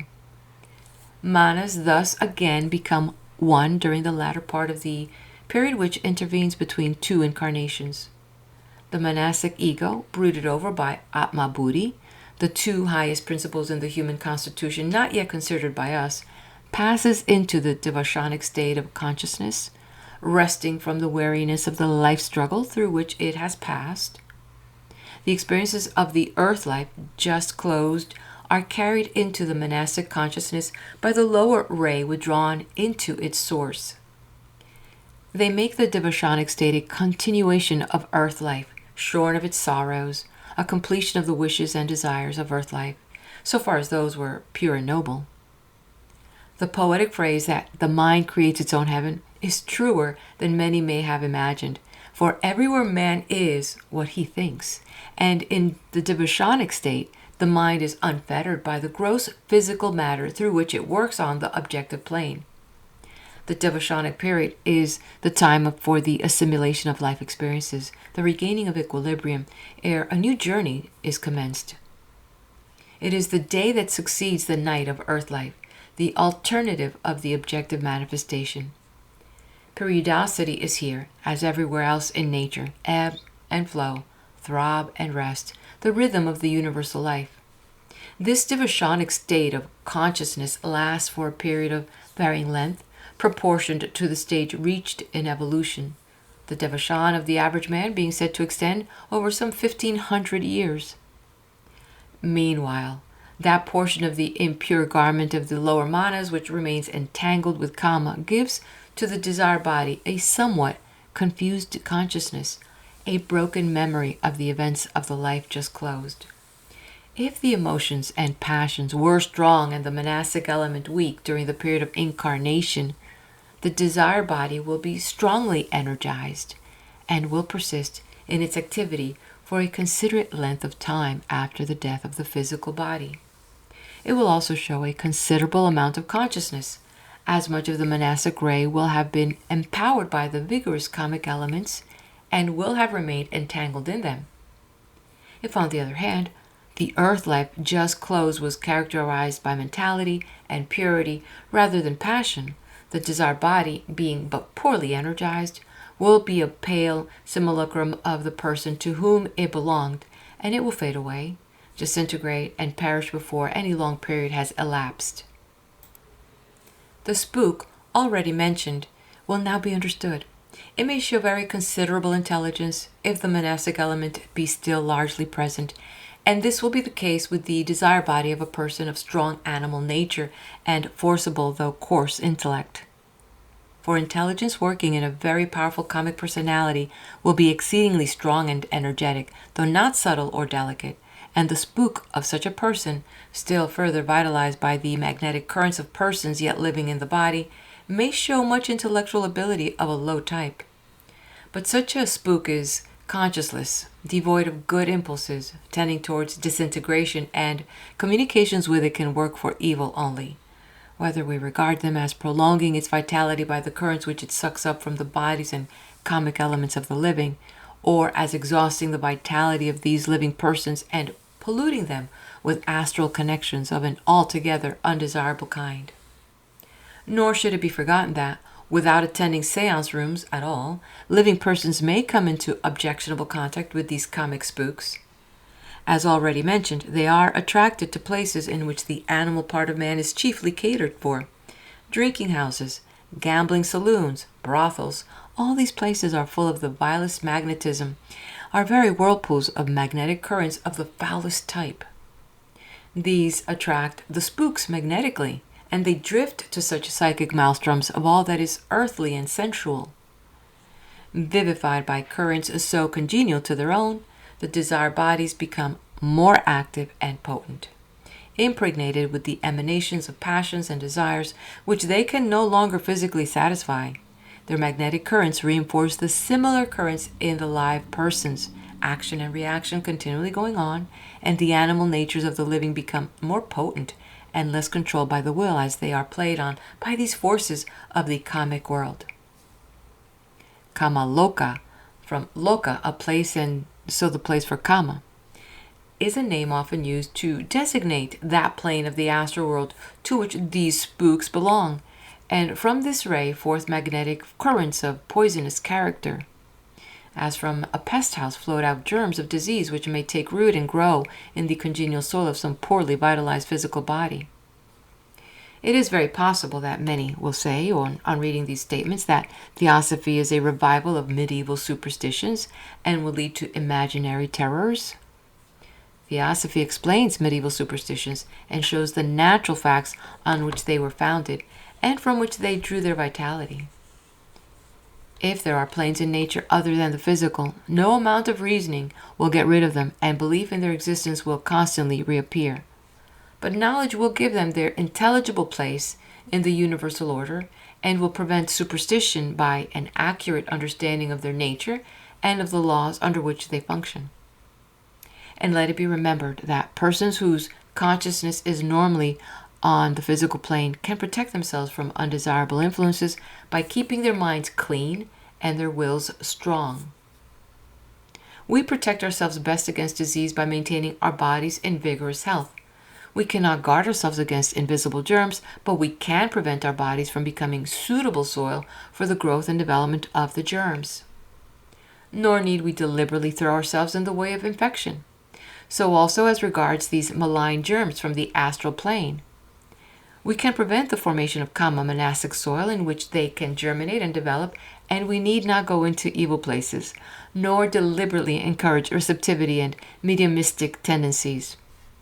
A strong active will and a pure heart are our best protection. There remains the third possibility for kama manas, to which we must now turn our attention, the fate spoken of earlier as terrible in its consequences which may befall the kamic principle. It may break away from its source, made out one with kama instead of with the higher manas. This is fortunately a rare event, as rare at one pole of human life as the complete reunion with the higher mana is rare at the other, but still the possibility remains and must be stated. The personality may be so strongly controlled by kama that, in the struggle between the kamic and monastic elements, the victory may remain wholly with the former. The lower manas may become so enslaved that its essence may be frayed thinner and thinner by the constant rub and strain until at last persistent yielding to the promptings of desire bears its inevitable fruit, and the slender link which unites the higher to the lower manas, the silver thread that binds it to the master, snaps in two. Then, during earth life, the lower quaternary is wrenched away from the triad to which it was linked, and the higher nature is severed wholly from the lower. The human being is rent in twain. The brute has broken itself free, and it goes forth unbridled, carrying with it the reflections of that monastic light which should have been its guide through the desert of life. A more dangerous brute it is than its fellows of the unevolved animal world, just because of these fragments in it of the higher mentality of man. Such a being, human in form but brute in nature, human in appearance but without human ruth or love or justice, such as a one may now and then be met with in the haunts of men, putrescent while still living, a thing to shudder at with deepest if hopeless compassion. Yet, what is its fate after the funeral knell has tolled? Ultimately, there is the perishing of the personality that has thus broken away from the principles that can alone give it immortality, but a period of persistence lies before it. The desire body of such a one is an entity of terrible potency, and it has this unique peculiarity that it is able under certain rare conditions to reincarnate in the world of men. It is not mere spook on the way to disintegration. It has retained, entangled in its coils, too much of the monastic element to permit such natural dissipation in space. It is sufficiently an independent entity, lurid instead of radiant, with monastic flame rendered foul instead of purifying, as to be able to take to itself garment of flesh once more and dwell as men with men. Such a man, if the word may be indeed applied to the mere human shell with brute interior, passes through a period of earth life, the natural foe of all who are still normal in their humanity. With no instincts save those of the animal, driven only by passion, never even by emotion, with a cunning that no brute can rival, a deliberate wickedness that plans evil in fashion unknown to the mere frankly natural impulses of the animal world, the reincarnated entity touches ideal vileness. Such soil the page of human history as the monsters of iniquity that startle us now and again into a wondering cry, "Is this a human being?" Sinking lower with each successive incarnation, the evil force gradually wears itself out, and such a personality perishes separated from the source of life. It finally disintegrates to be worked up into other forms of living things, but as separate existence it is lost. It is a bead broken off the thread of life, and the immortal ego that incarnated in that personality has lost the experience of that incarnation, has reaped no harvest from that life sowing. Its ray has brought nothing back. Its life work for that birth has been a total and complete failure, whereof nothing remains to weave into the fabric of its own eternal self. Subtle forms of the fourth and fifth principles. The student will already have fully realized that an astral body is a loose term that may cover a variety of different forms. It may be well, at this stage, to sum up the subtle types sometimes inaccurately called astral that belong to the fourth and fifth principles.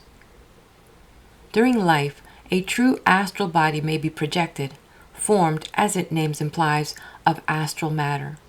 But unlike the etheric double, dowered with intelligence and able to travel to a considerable distance from the physical body to which it belongs. This is the desire body, and it is, as we have seen, a vehicle of consciousness. It is projected by mediums and sensitives unconsciously, and by trained students consciously. It can travel with the speed of thought to a distant place, can there gather impressions from our surrounding objects, can bring back their impressions to the physical body.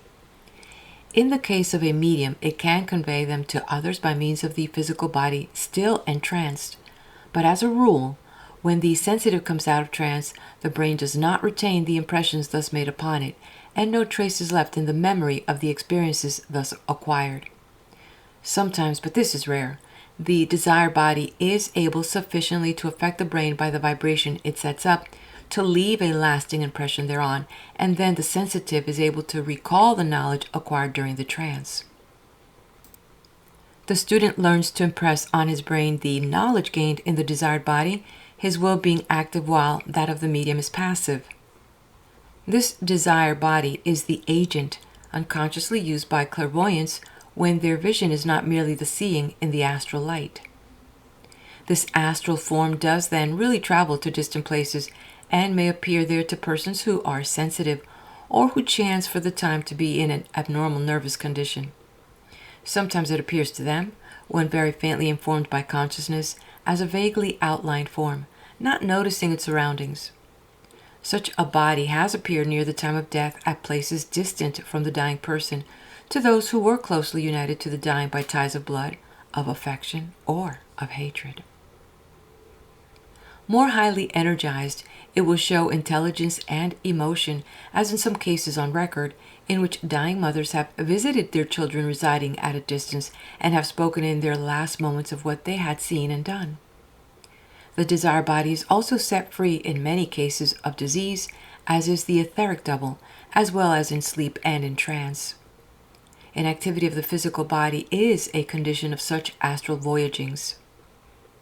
The desire body seems also occasionally to appear in seance rooms, giving rise to some of the more intellectual phenomena that take place.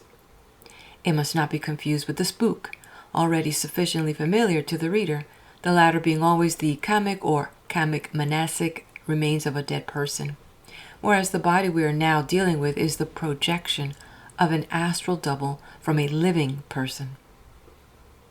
A higher form of subtle body belonging to manas is that known as the Mayavi Rupa, or body illusion. The Mayavi Rupa is a subtle body formed by the consciously directed will of the adept or disciple. It may or may not resemble the physical body, the form given to it being suitable to the purpose for which it is projected. In this body the full consciousness dwells, for it is merely the mental body rearranged. The adept or disciple can thus travel at will, without the burden of the physical body, in the full exercise of every faculty, in perfect self-consciousness. He makes the Mayavi Rupa visible or invisible at will on the physical plane, and the phrase often used by chelas and others as to seeing an adept in his astral means that he has visited them in his Mayavi Rupa. If he so choose, he can make it indistinguishable from a physical body, warm and firm to the touch as well as visible, able to carry on a conversation at all points like a physical human being. But the power thus to form the true Mayavi Rupa is confined to adepts and chelas. It cannot be done by the untrained student, however psychic he may naturally be, for it is a monastic and not a psychic creation, and it is only under the instruction of his guru that the cella learns to form and use the body of illusion. The higher manas. The immortal thinker itself, as will by this time have become clear to the reader, can manifest itself but little on the physical plane at the present stage of human evolution. Yet we are able to catch some glimpses of the powers resident in it, the more as in the lower manas we find those powers cribbed, cabined, and confined, indeed, but yet existing. Thus we have seen that the lower manas is the organ of the free will in physical man.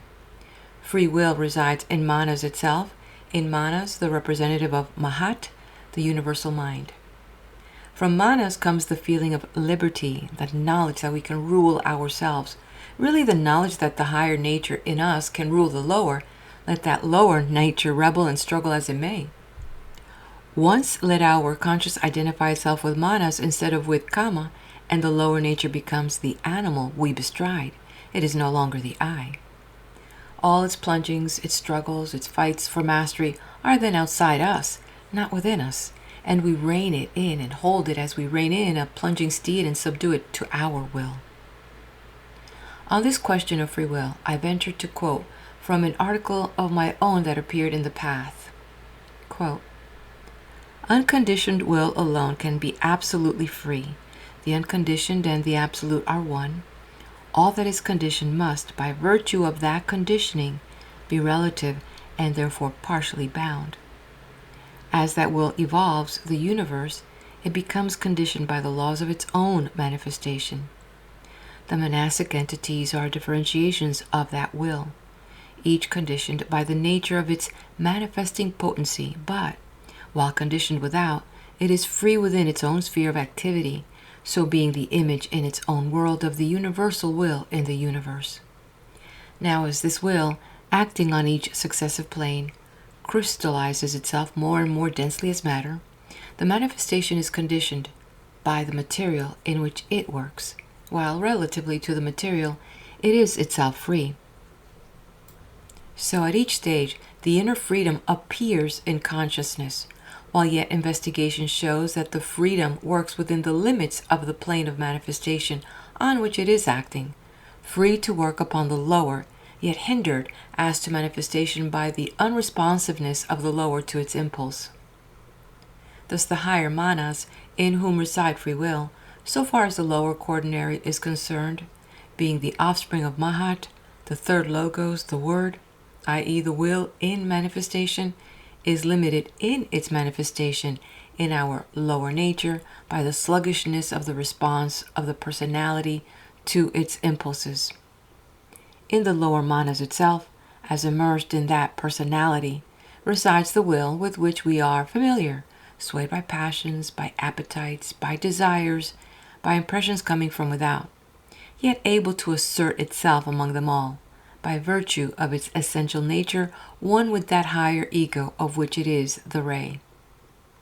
It is free as regards all below it, able to act on kama and on the physical body, however much its full expression may be thwarted and hindered by the crudeness of the materials in which it is working. Were the will the mere outcome of the physical body, of the desires and passions, whence could arise the sense of the I, that can judge, can desire, can overcome? It acts from a higher plane, is royal as touching the lower whenever it claims the royalty of birthright, and the very struggle of its self-assertion is the best testimony to the fact that in its nature it is free. And so, passing to lower planes, we find in each grade this freedom of the higher as ruling the lower, yet, on the plane of the lower, hindered in manifestation. Reversing the process, and starting from the lower, the same truth becomes manifest. Let a man's limb be loaded with fetters, and crude material iron will prevent the manifestation of the muscular and nervous force with which they are instinct. None the less is that force present, though hindered for the moment in its activity. Its strength may be shown in its very effort to break the chains that bind it. There is no power in the iron to prevent the free giving out of the muscular energy, though the phenomena of motion may be hindered. But while this energy cannot be ruled by the physical nature below it, its expenditure is determined by the kamic principle. passions and desires can set it going, can direct and control it. The muscular and nervous energy cannot rule the passions and desires they are free as regards it. It is determined by their interposition. Yet again, kama may be ruled, controlled, determined by the will. As touching the monastic principle, it is bound, not free, and hence the sense of freedom in choosing which desire shall be gratified, which act performed. As the lower manas rules kama, the lower quaternary takes its rightful position of subserviency to the higher triad, and is determined by a will it recognizes as above itself, and as regards itself, a will that is free. Here, in many a mind will spring the question, and what of the will of the higher mana? Is that in turn determined by what is above it, while it is free to all below? But we have reached a point where the intellect fails us, and where language may not easily utter that which the spirit senses in those higher realms. Dimly only can we feel that there, as everywhere else, the truest freedom must be in harmony with law, and the voluntary acceptance of the function of acting as channel of the universal will must unite into one perfect liberty and perfect obedience." End quote. This is truly an obscure and difficult problem, but the student will find much light fall on it by following the lines of thought thus traced. Another power resident in the higher manas and manifested on the lower planes by those in whom the higher mana is consciously master is that of a creation of forms by the will.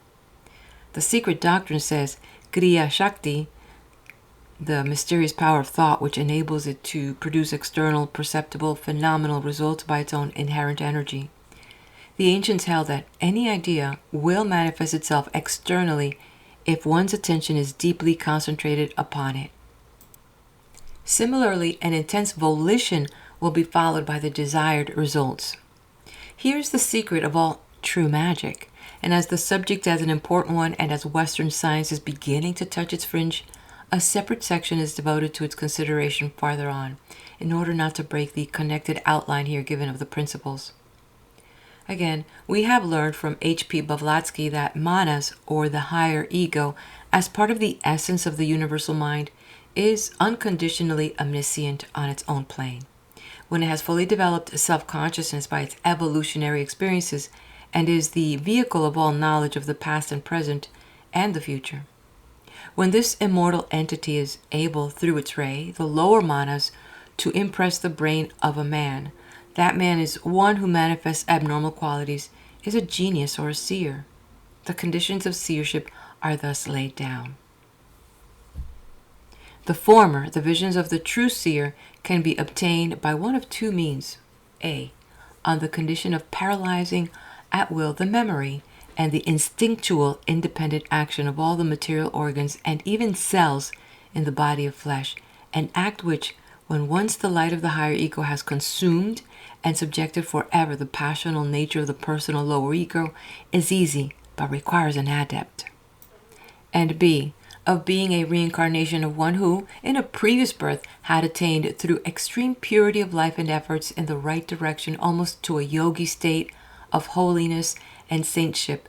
There's also a third possibility of reaching in mystic visions the plane of the higher manas, but it is only occasional and does not depend on the will of the seer but on the extreme weakness and exhaustion of the material body through illness and suffering.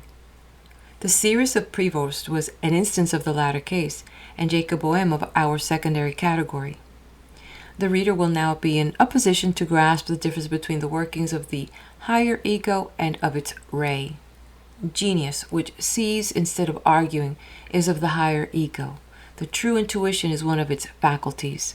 Reason, the weighing and balancing quality which arranges the facts gathered by observation, balances them one against the other, argues from them, draws conclusions from them.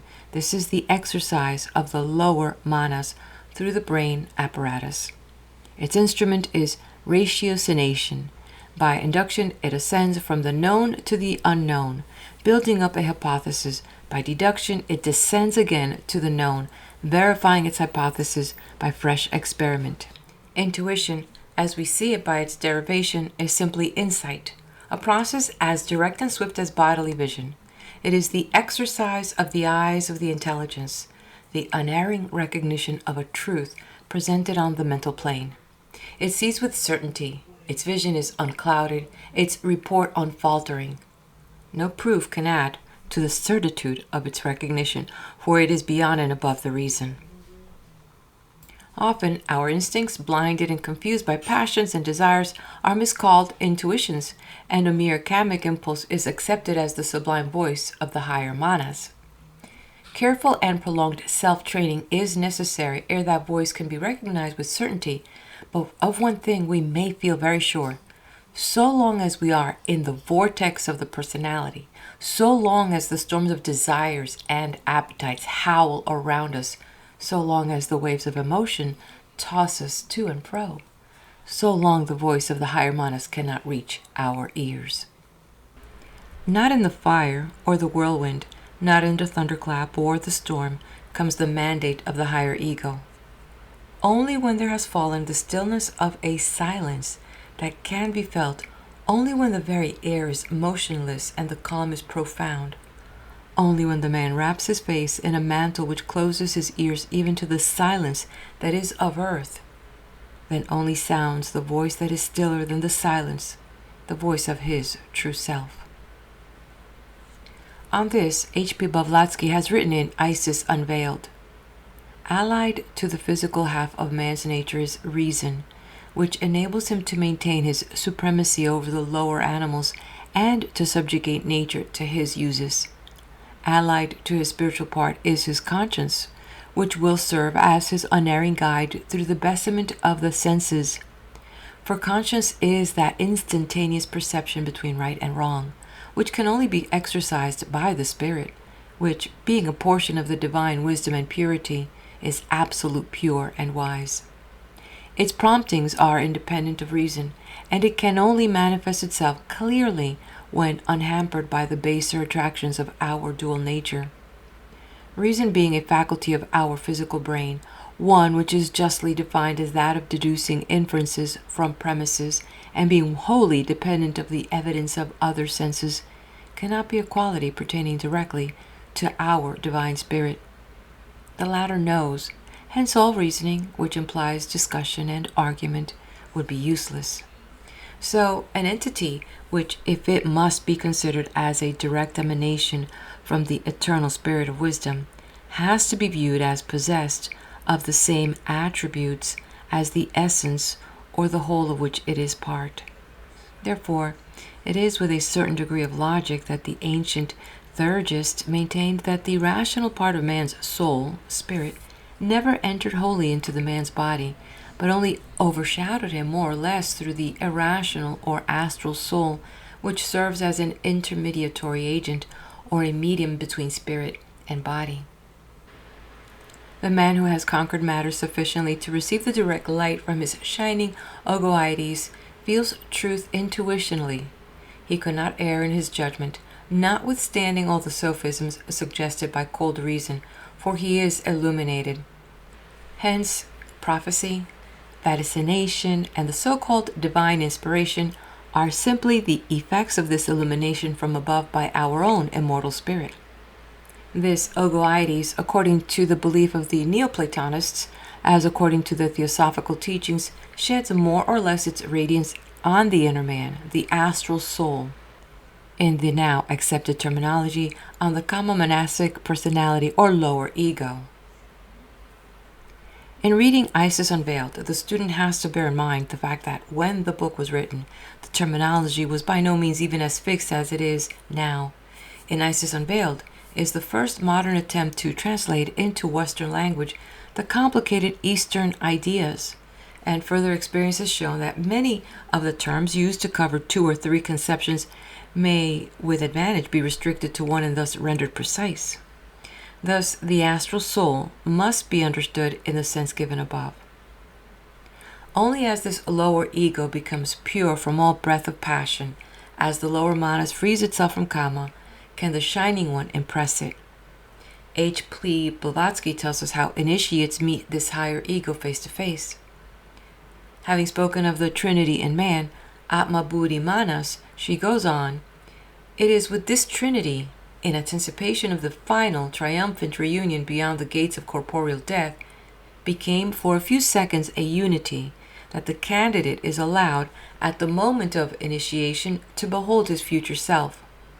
Thus we read in the Persian Desatir of the Resplendent One. In the Greek philosopher, initiates of the Algoides, the self-shining, blessed vision resident in the pure light. In Porphyry, that Plotinus was united to his God 6 times during his lifetime, and so on. This Trinity made into unity, again, is the Christ of all mystics. When, in the final initiation, the candidate has been outstretched on the floor or altar stone and has thus typified the crucifixion of the flesh or lower nature, and when from this death he has risen again as the triumphant conqueror over sin and death, he then is the supreme moment, sees before him the glorious presence and becomes one with Christ, is himself the Christ. Thenceforth, he may live in the body, but it has become his obedient instrument. He is united with his true self, manas made one with ATMA-BUDDHI, and through the personality which he inhabits, he wields his full powers as an immortal spiritual intelligence. While he was still struggling in the toils of the lower nature, Christ, the spiritual ego, was daily crucified in him. But in the full adept, Christ has risen triumphant, Lord of himself and of nature. The long pilgrimage of manas is over. The cycle of necessity is trodden. The wheel of rebirth ceases to turn.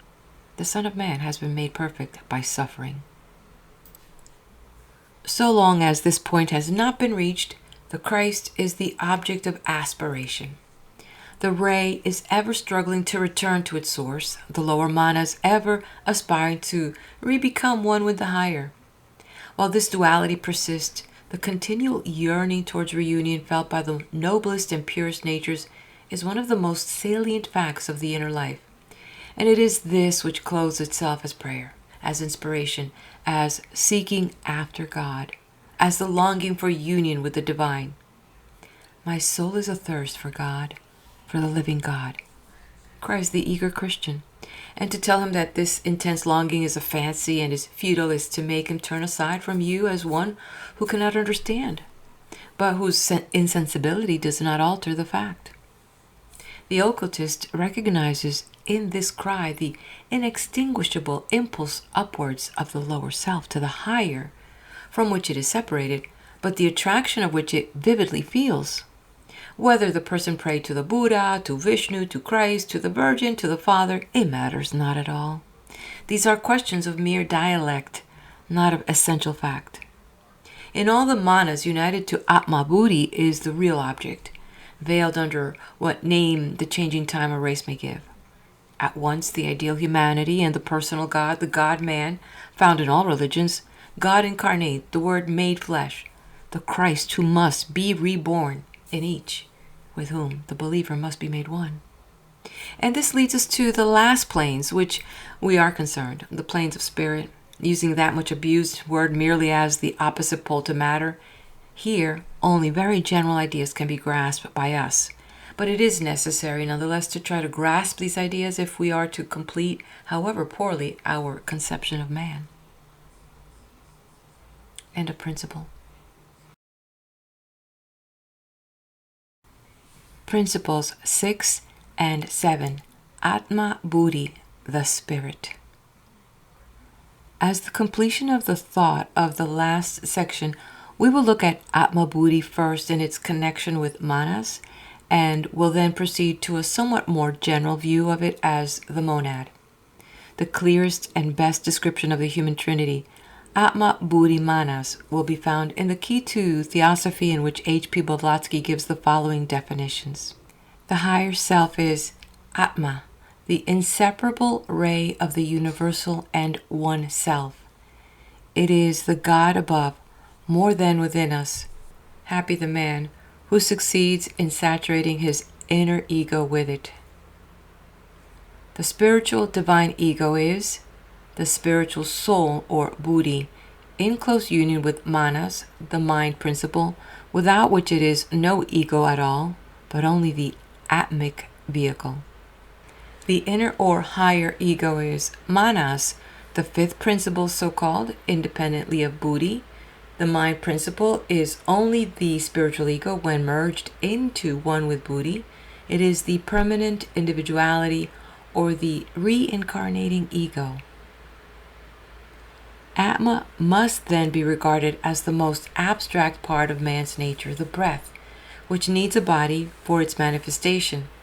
It is the one reality that which manifests on all planes, the essence of which all our principles are but aspects. The one eternal existence wherefrom are all things, which embodies one of its aspects in the universe, that which we speak of as the one life.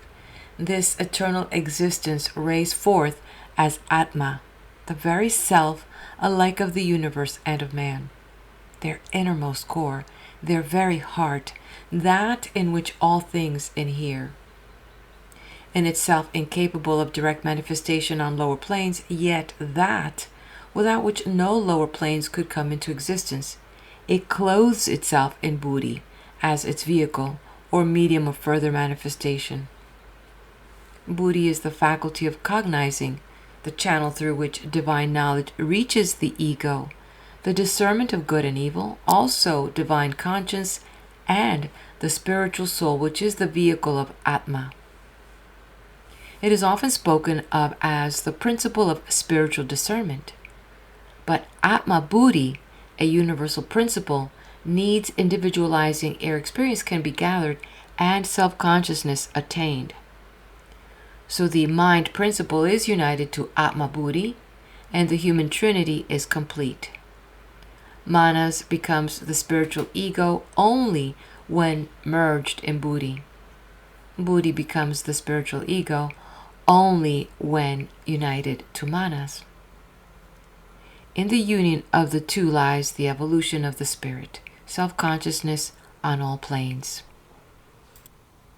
Hence, manas strive upward to ATMA-BUDDHI, as the lower manas strive upward to the higher, and hence, in relation to the higher manas, ATMA-BUDDHI, or Atma, is often spoken of as the Father in heaven, as the higher manas is itself thus described in relation to the lower. The lower manas gathers experience to carry it back to its source. The higher manas accumulates the store throughout the cycle of reincarnation. Buddhi becomes assimilated with the higher manas, and these, permeated with the Atmic light, one with that true self, the Trinity, becomes a unity. The spirit is self-conscious on all planes, and the object of the manifested universe is attained. But no words of mine can avail to explain or to describe that which is beyond explanation and beyond description. Words can but blunder along on such a theme, dwarfing and distorting it. Only by long and patient meditation can the student hope vaguely to sense something greater than himself, yet something which stirs at the innermost core of his being. As to the steady gaze directed at the pale evening sky, there appears after a while, faintly and far away, the soft glimmer of a star. So to the patient gaze of the inner vision there may come the tender beam of the spiritual star, if but as mere suggestion of a far-off world. Only to a patient and persevering purity will that light arise, and blessed beyond all earthly blessedness is he who sees but the palest shimmer of that transcendent radiance. With such ideas as to spirit, the horror with which theosophists shrink from ascribing the trivial phenomena of the seance room to spirits will be readily understood.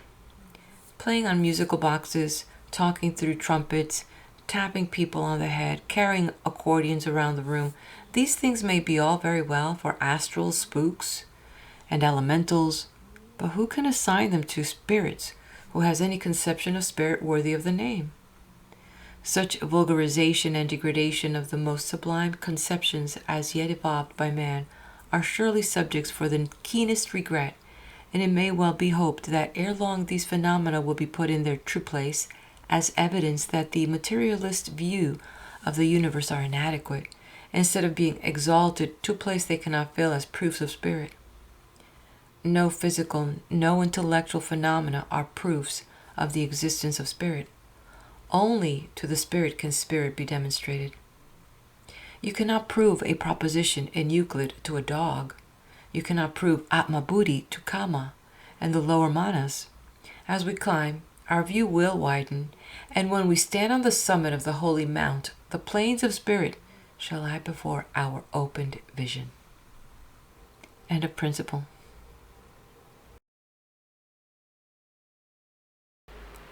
The monad in evolution.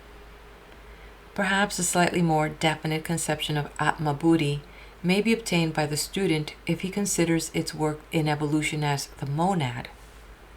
Now, ATMA-BUDDHI is identical with the universal oversoul, itself an aspect of the unknown root, the one existence.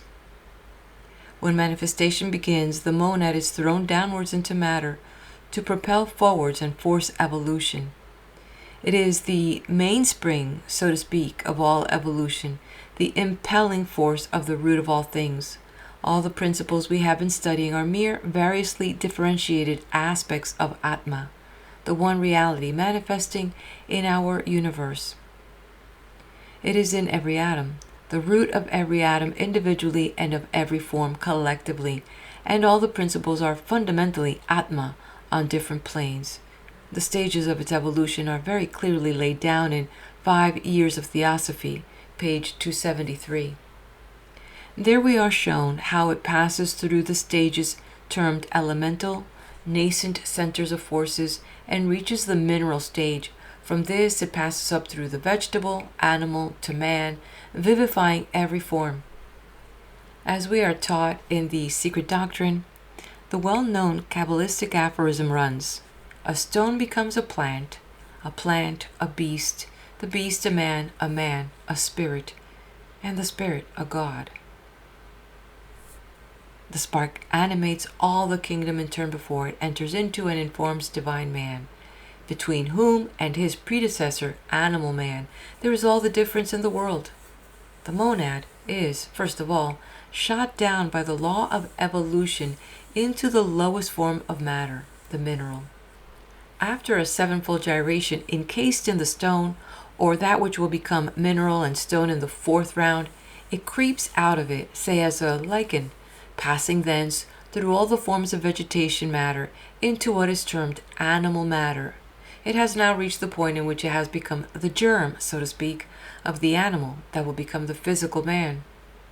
It is the monad, ATMA-BUDDHI, that thus vivifies every part and kingdom of nature, making all instinct with life and consciousness one throbbing whole. Occultism does not accept anything inorganic in the cosmos. The expression employed by science, inorganic substance, means simply that the latent life, slumbering in the molecules of so-called inert matter, is incognizable. All is life, and every atom of even mineral dust is a life, though beyond our comprehension and perception, because it is outside the range of the laws known to those who reject occultism. And again, everything in the universe, throughout all its kingdoms, is conscious, i.e., endowed with a consciousness of its own kind and on its own plane of perception. We men must remember that simply because we do not perceive any signs of consciousness which we can recognize, say in stones, we have no right to say that no consciousness exists there. There is no such thing as either dead or blind matter, as there is no blind or unconscious law. How many of the great poets, with the sublime intuition of genius, have sensed this great truth? To them, all nature pulses with life. They see life and love everywhere, in suns and planets as in the grains of dust, in rustling leaves and opening blossoms, in dancing gnats and gliding snakes. Each form manifests as much of the one life as it is capable of expressing, and what is man that he should despise the more limited manifestations, when he compares himself as life expression, not with the forms below him, but with the possibilities of expression that soar above him in infinite heights of being, which he can estimate still less than the stone can estimate him. the student will readily see that we must regard this force at the center of evolution as essentially one. There is but one ATMA-BUDDHI in our universe, the universal soul, everywhere present, immanent in all, the one supreme energy whereof all varying energies or forces are only differing forms. As the sunbeam is light, or heat, or electricity according to its conditioning environment, so is Atma, all energy, differentiating on different planes. As an abstraction, we call it the one life. As an objective and evident reality, we speak of a septenary scale of manifestation, which begins at the upper rung with the one unknowable causality and ends as omnipresent mind and life immanent in every atom of matter. Its evolutionary course is very plainly outlined in a quotation given in the Secret Doctrine, and as students are very often puzzled over this unity of the monad, I subjoin the statement. The subject is difficult, but it could not, I think, be more clearly put than it is in these sentences. Quote, now the monadic or cosmic essence, if such a term be permitted, in the mineral, vegetable, and animal, throughout the series of cycles from the lowest elemental up to the Deva kingdom, yet differs in the scale of progression, it would be very misleading to imagine a monad as a separate entity trailing its slow way in a distinct path through the lower kingdoms, and after an incalculable series of transformations, flowering into a human being. In short, that the monad of a Humboldt dates back to the monad of an atom of hornblende. Instead of saying a mineral monad, the more correct phraseology in physical science, which differentiates every atom, would of course have been to call it the monad manifesting in that form of prakriti called the mineral kingdom. The atom, as represented in the ordinary scientific hypothesis, is not a particle of something, animated by a psychic something, destined after aeons to blossom as a man. But it is a concrete manifestation of the universal energy, which itself has not yet become individualized, a sequential manifestation of the one universal monas. The ocean of matter does not divide into its potential and constituent drops until the sweep of the life impulse reaches the stage of man-birth. The tendency towards segregation into individual monads is gradual, and in the higher animal comes almost to the point. The Peripatetics applied the word monas to the whole cosmos in the pantheistic sense, and the occultists, while accepting this thought for convenience sake, distinguished the progressive stages of the evolution of the concrete from the abstract by terms of which the mineral, vegetable, animal, monad, etc. are examples. The term merely means that the tidal wave of spiritual evolution is passing through that arc of its circuit.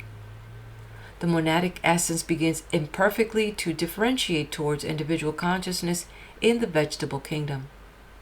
As the monads are uncompounded things, as correctly defined by Leibniz, it is the spiritual essence which vivifies them in their degrees of differentiation, which properly constitutes the monad, not the atomic aggregation, which is only the vehicle and the substance through which thrill the lower and the higher degrees of intelligence.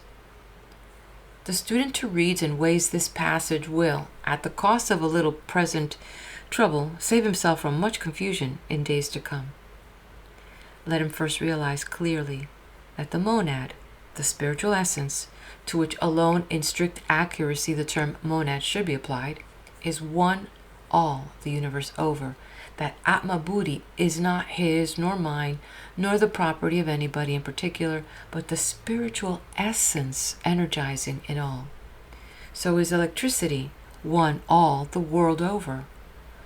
Though it may be active in his machine or in mine, neither he nor I can call it distinctively our electricity.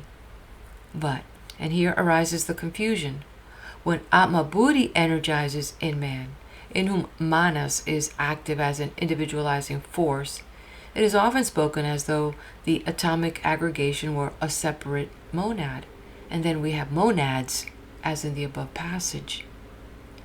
This loose way of using the word will not lead to error if the student will remember that the individualizing process is not on the spiritual plane, but that Atma-Buddhi, as seen through manas, seems to share in the individuality of the latter. So if you hold pieces of variously colored glass in your hand, you may see through them a red sun, a blue sun, a yellow sun, and so on. Nonetheless, is there only the one sun shining down upon you, altered by the media through which you look at it. So we often meet the phrase human monads. It should be the monad manifesting in the human kingdom. But this somewhat pedantic accuracy would be likely only to puzzle a large number of people, and the looser popular phrase will not mislead when the principle of the unity on the spiritual plane is grasped, any more than we mislead by speaking of the rising of the sun. The spiritual monad is one, universal, boundless, and impartite, whose rays nevertheless form what we in our ignorance call the individual monads of men. Very beautifully and poetically is this unity in diversity put in one of the occult catechisms in which the Guru questions the Chela. Lift thy head, O Lanu. Dost thou see one or countless lights above thee, burning in the dark midnight sky? I sense one flame, O Guru Deva. I see countless undetached sparks burning in it. Thou sayest well, and now look around and into thyself. That light which burns inside thee, dost thou feel it different in any wise from the light that shines in thy brother men? It is in no way different, though the prisoner is held in bondage by karma, and though its outer garments delude the ignorant into saying, thy soul and my soul. There are not to be any serious difficulty now in grasping the stages of human evolution. The monad which has been working its way, as we have seen, reaches the point at which the human form can be built up on earth. An etheric body and its physical counterpart are then developed. Prana specialized from the great ocean of life, and Kama evolved all these principles of the lower quaternary being brooded over by the monad, energized by it, impelled by it, forced onward by it towards continually increasing perfection of form and capacity for manifesting the higher energies in nature. This was animal, or physical man, evolved through 2.5 races. But the monad and the lower quaternary could not come into sufficiently close relation with each other. A link was yet wanting. The double dragon, the monad, has no hold upon the mere form. It is like the breeze where there is no tree or branch to receive and harbor it. It cannot affect the form where there is no agent of transmission, and the form knows it not.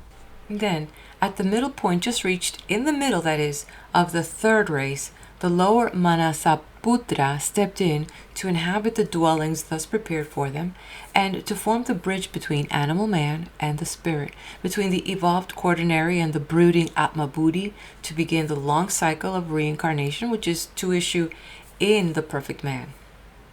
The monadic inflow, or the evolution of the monad from the animal into the human kingdom, continued through the third race, on to the middle of the fourth, the human population thus continually receiving fresh recruits, the birth of souls thus continuing through the second half of the third race and the first half of the fourth. After this, the central turning point of the cycle of evolution, no more monads can enter the human kingdom. The door is closed for this cycle. Since then, reincarnation has been the method of evolution, this individual reincarnation of the immortal thinker in conjunction with Atma-Buddhi, replacing the collective indwelling of Atma-Buddhi in lower forms of matter. According to theosophical teachings, humanity has now reached the fifth race, and we are in the fifth sub-race thereof, mankind on this globe in the present stage having before it the completion of the fifth race, and the rise, maturity, and decay of the sixth and seventh races. But during all the ages necessary for this evolution, there is no increase in the total number of reincarnating egos. Only a small proportion of these are reincarnated at any special time on our globe, so that the population may ebb and flow within very wide limits, and it will have been noticed that there is a rush of births after a local depopulation has been caused by exceptional mortality. There is room, and to spare for all such fluctuations, having in view the difference between the total number of reincarnating egos and the number actually incarnated at a given period. Lines of proof for an untrained inquirer. It is natural and right that any thoughtful person brought face to face with assertions such as those put forth in the preceding pages should demand what proof is forthcoming to substantiate the propositions laid down. A reasonable person will not demand full and complete proof available to all comers, without study and without painstaking. He will admit that the advanced theories of a science cannot be demonstrated to one ignorant of its first principles, and he will be prepared to find that very much will have been alleged which can only be proved to those who have made some progress in their study.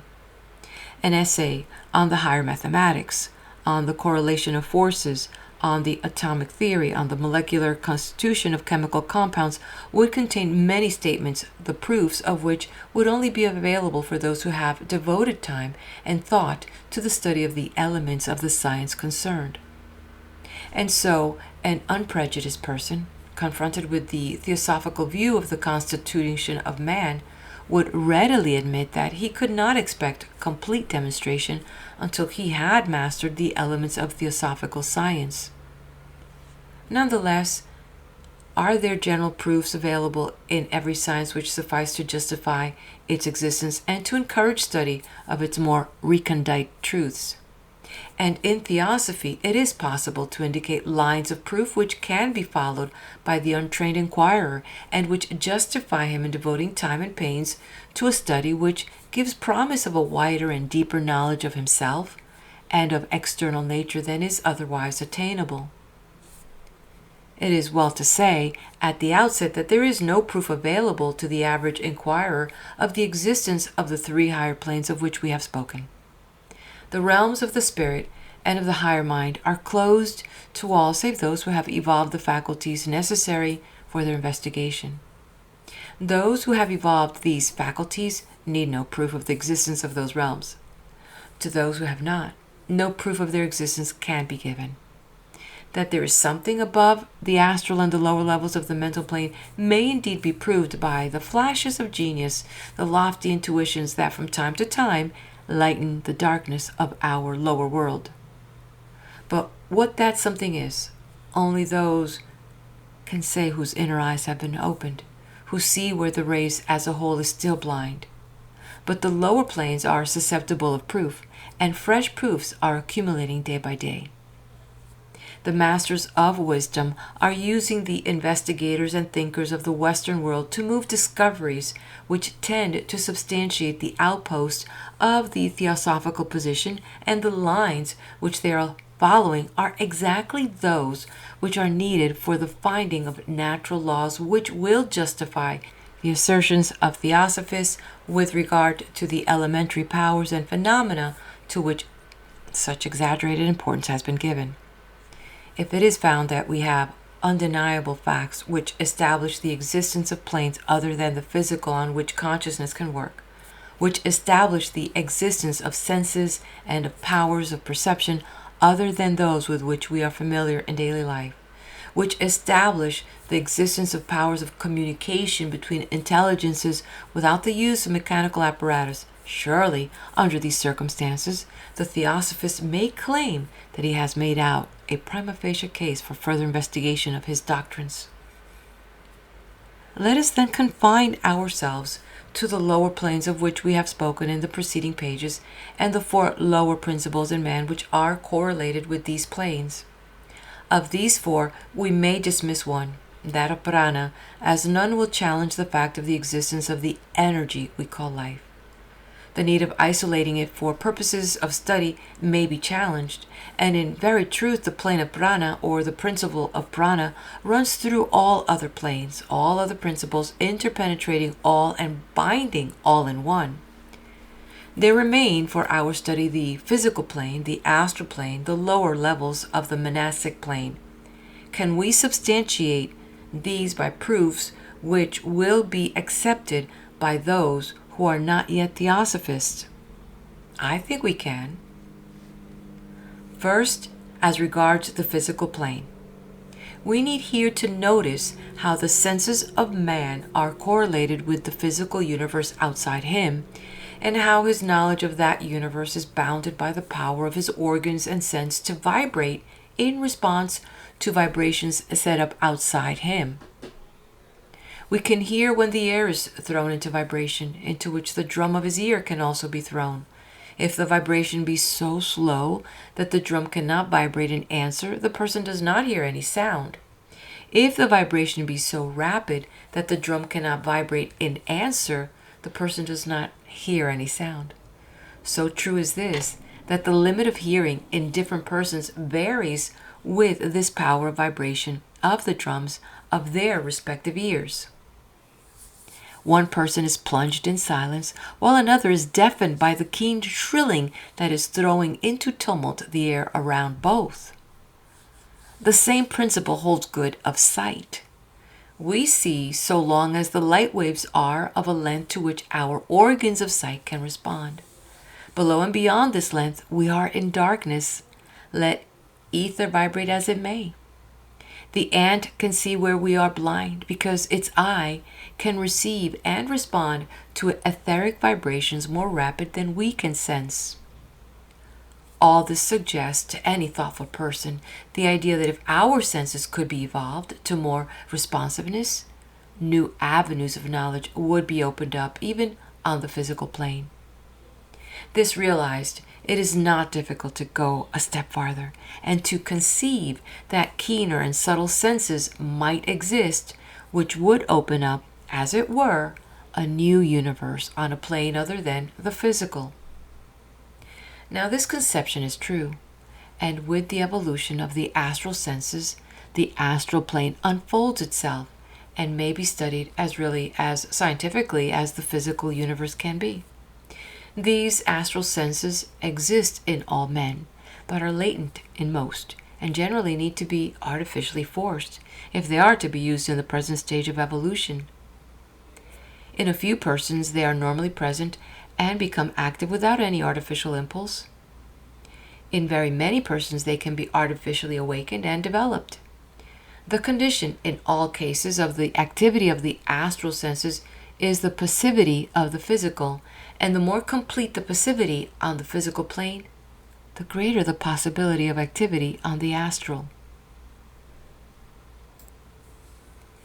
It is noteworthy that Western psychologists have found it necessary to investigate what is termed the dream consciousness in order to understand the workings of consciousness as a whole.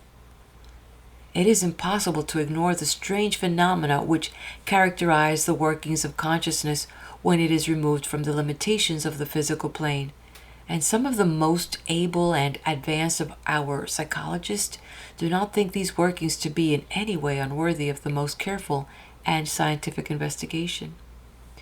All such workings are, in theosophical language, on the astral plane, and the student who seeks for proof that there is an astral plane may here find enough and to spare.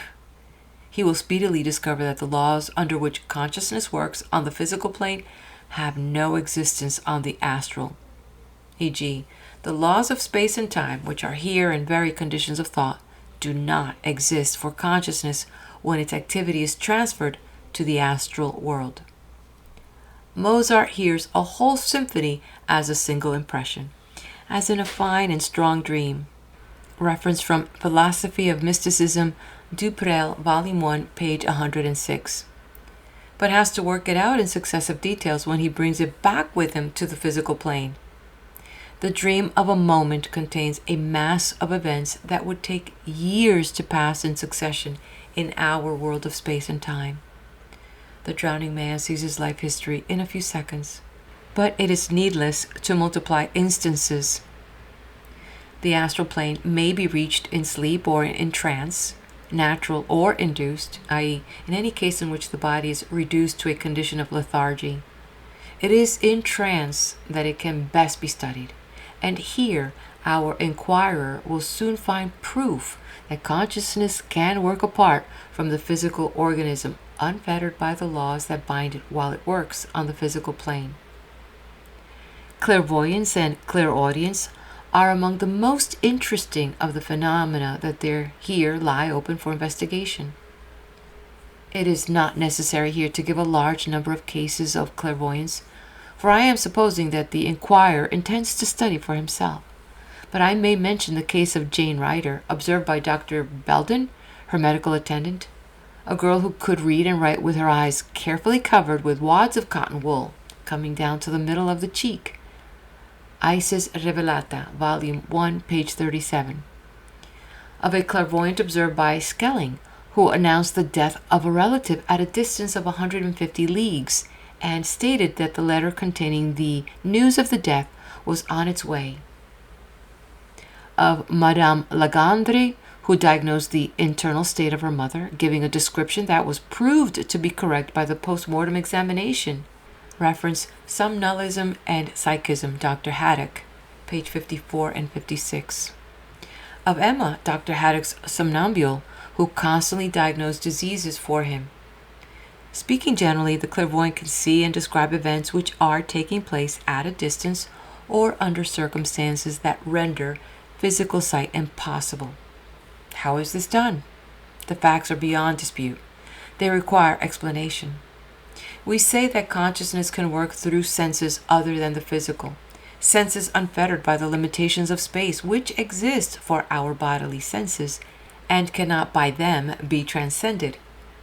Those who deny the possibility of such working on what we call the astral plane should at least endeavor to present a hypothesis more reasonable than ours. Facts are stubborn things, and we have here a mass of facts proving the existence of conscious activity on a superphysical plane, of sight without eyes, hearing without ears, obtaining knowledge without physical apparatus. In default of any other explanation, the theosophical hypothesis holds the field. There is another class of facts, that of the etheric and astral appearances, whether of living or dead persons, wraith, apparitions, doubles, ghosts, etc., etc. Of course, the omniscient person at the end of the 19th century will sniff with lofty disdain at the mention of such silly superstitions. But sniffs do not abolish facts, and it is a question of evidence. The weight of evidence is enormously on the side of such appearances, and in all ages of the world human testimony has borne witness to their reality. The inquirer whose demand for proof I have in view may well set to work to gather first-hand evidence on this head. Of course, if he is afraid of being laughed at, he had better leave the matter alone, but if he is robust enough to face the ridicule of the superior person, he will be amazed at the evidence which he will collect from persons who have themselves come into contact with astral forms. Illusions, hallucinations, the superior person will say. But calling names settles nothing. Illusions to which the vast majority of the human race bears witness are at least worthy of study, if human testimony is to be taken as of any worth. There must be something which gives rise to this unanimity of testimony in all ages of the world, testimony which is found today among civilized people, amid railways and electric lights, as well as among barbarous races.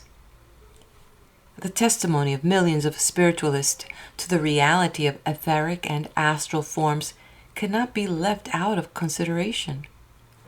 When all cases of fraud and imposture are discounted, there remain phenomena that cannot be dismissed as fraudulent, and that can be examined by any persons who care to give time and trouble to the investigation. There is no necessity to employ a professional medium.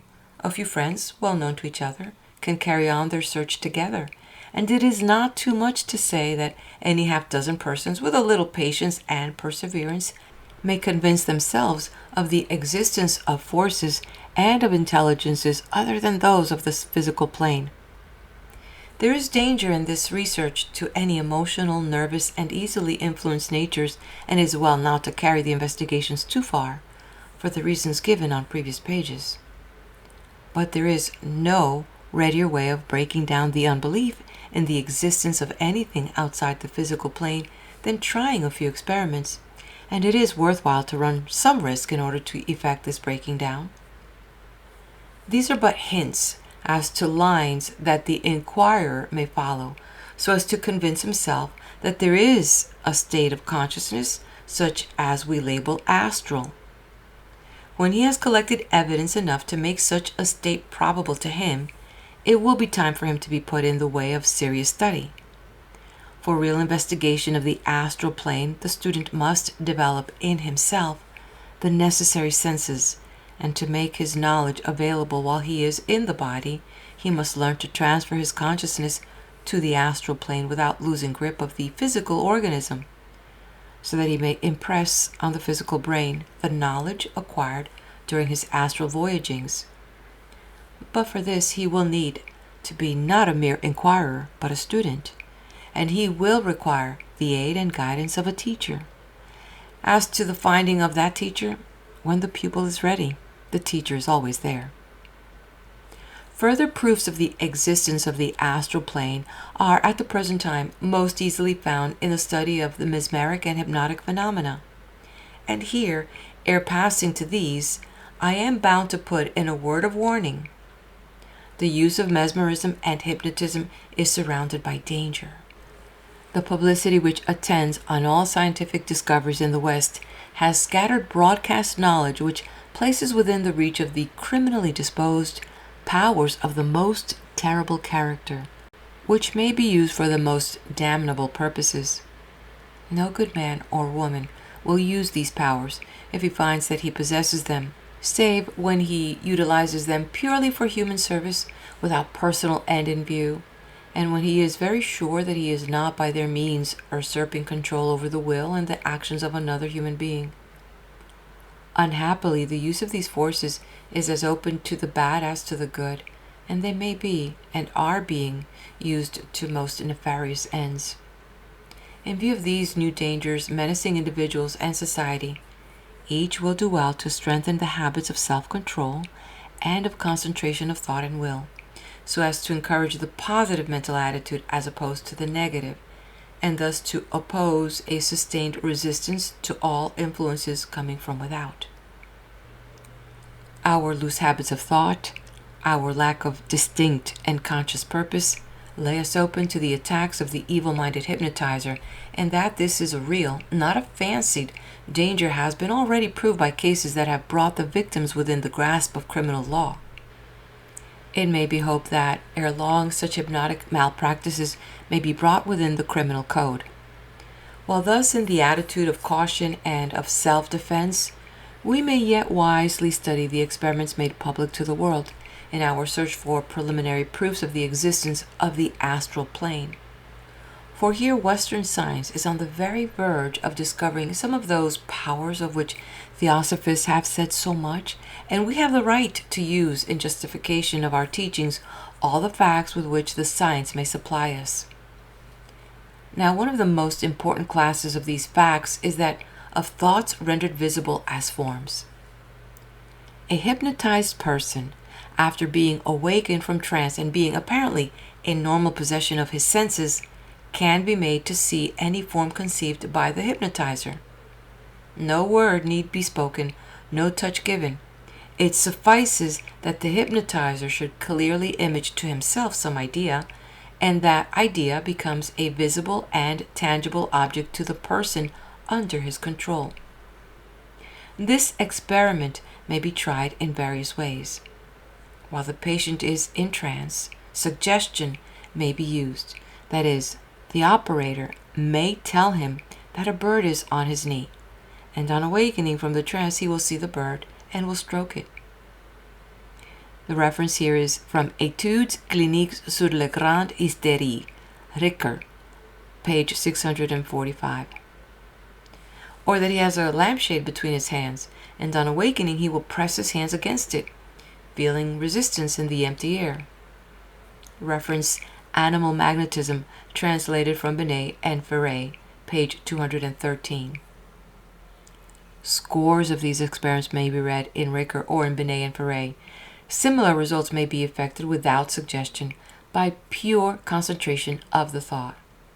I have seen a patient thus made to remove a ring from a person's finger without word spoken or touch passing between hypnotizer and hypnotized. The literature of mesmerism and hypnotism in English, French, and German is now very extensive, and it is open to everyone. There may be sought the evidence of this creation of forms by thought and will, forms which on the astral plane are real and objective. Mesmerism and hypnotism set the intelligence free on this plane, and it works thereon without the hindrances normally imposed by the physical apparatus. It can see and hear on that plane, and sees thoughts as things. Here again, for real study, it is necessary to learn how thus to transfer the consciousness while retaining hold of the physical organism. But for preliminary inquiry, it suffices to study others whose consciousness is artificially liberated without their own volition. This reality of thought images on a superpsychical plane is a fact of the very highest importance, especially in its bearing on reincarnation. But it is enough here to point to it as one of the facts which go to show the prima facie probability of the existence of such a plane. Another class of facts deserving study is that which includes the phenomena of thought transference. And here we reach the lower levels of mental or monastic plane. The Transactions of the Physical Research Society contain a large number of interesting experiments on this subject and the possibility of the transference of thought from brain to brain without the use of words or of any means of ordinary physical communication is on the verge of general acceptance. And two persons gifted with patience may convince themselves of this possibility if they care to devote to the effort sufficient time and perseverance. Let them agree to give, say, 10 minutes daily to their experiment, and, fixing on the time, let each shut himself up alone, secure from interruption of any kind. Let one be the thought projector, the other the thought receiver, and it is safer to alternate these positions in order to avoid the risk of one becoming permanently abnormally passive. Let the thought projector concentrate himself on a definite thought and will to impress it on his friend. No other idea than the one must enter his mind. His thought must be concentrated on the one thing. One pointed in the graphic language of Patanjali. The thought receiver, on the other hand, must render his mind a blank and must merely note the thoughts that drift into it. These he should put down as they appear, his only care being to remain passive, to reject nothing, to encourage nothing. The thought projector, on his side, should keep a record of the ideas he tries to send, and at the end of 6 months, the two records should be compared. Unless the persons are abnormally deficient in thought and will, some power of communication will, by that time, have been established between them, and if they are at all psychic, they will probably also have developed the power of seeing each other in the astral light. It may be objected that such an experiment would be wearisome and monotonous. Granted. All first-hand investigations into natural laws and forces are wearisome and monotonous. That is why nearly everyone prefers second-hand to first-hand knowledge. The sublime patience of the investigator is one of the rarest of gifts. Doran would perform an apparently trivial experiment hundreds of times to substantiate one small fact. The supersensuous domains certainly do not need for their conquest less patience and less effort than the sensuous. Impatience never yet accomplished anything in the questioning of nature, and the would-be student must, at the very outset, show the tireless perseverance which can perish but cannot relinquish its hold. Finally, let me advise the inquirer to keep his eyes open for new discoveries, especially in the science of electricity, physics, and chemistry. Let him read Professor Lodge's address to the British Association at Cardiff in the autumn of 1891 and Professor Crookes' address to the Society of Electrical Engineers in London in the following November. He will there find pregnant hints of the lines along which Western science is preparing to advance, and he will perchance begin to feel that there may be something in H.P. Blavatsky's statement that the masters of wisdom are preparing to give proofs that will substantiate the secret doctrine. End of section. And also this is the end of the reading of the book titled The 7 Principles of Man by Annie Besant. Please do hit the like button. Let me know you were here. Share this with your friends and subscribe to the channel.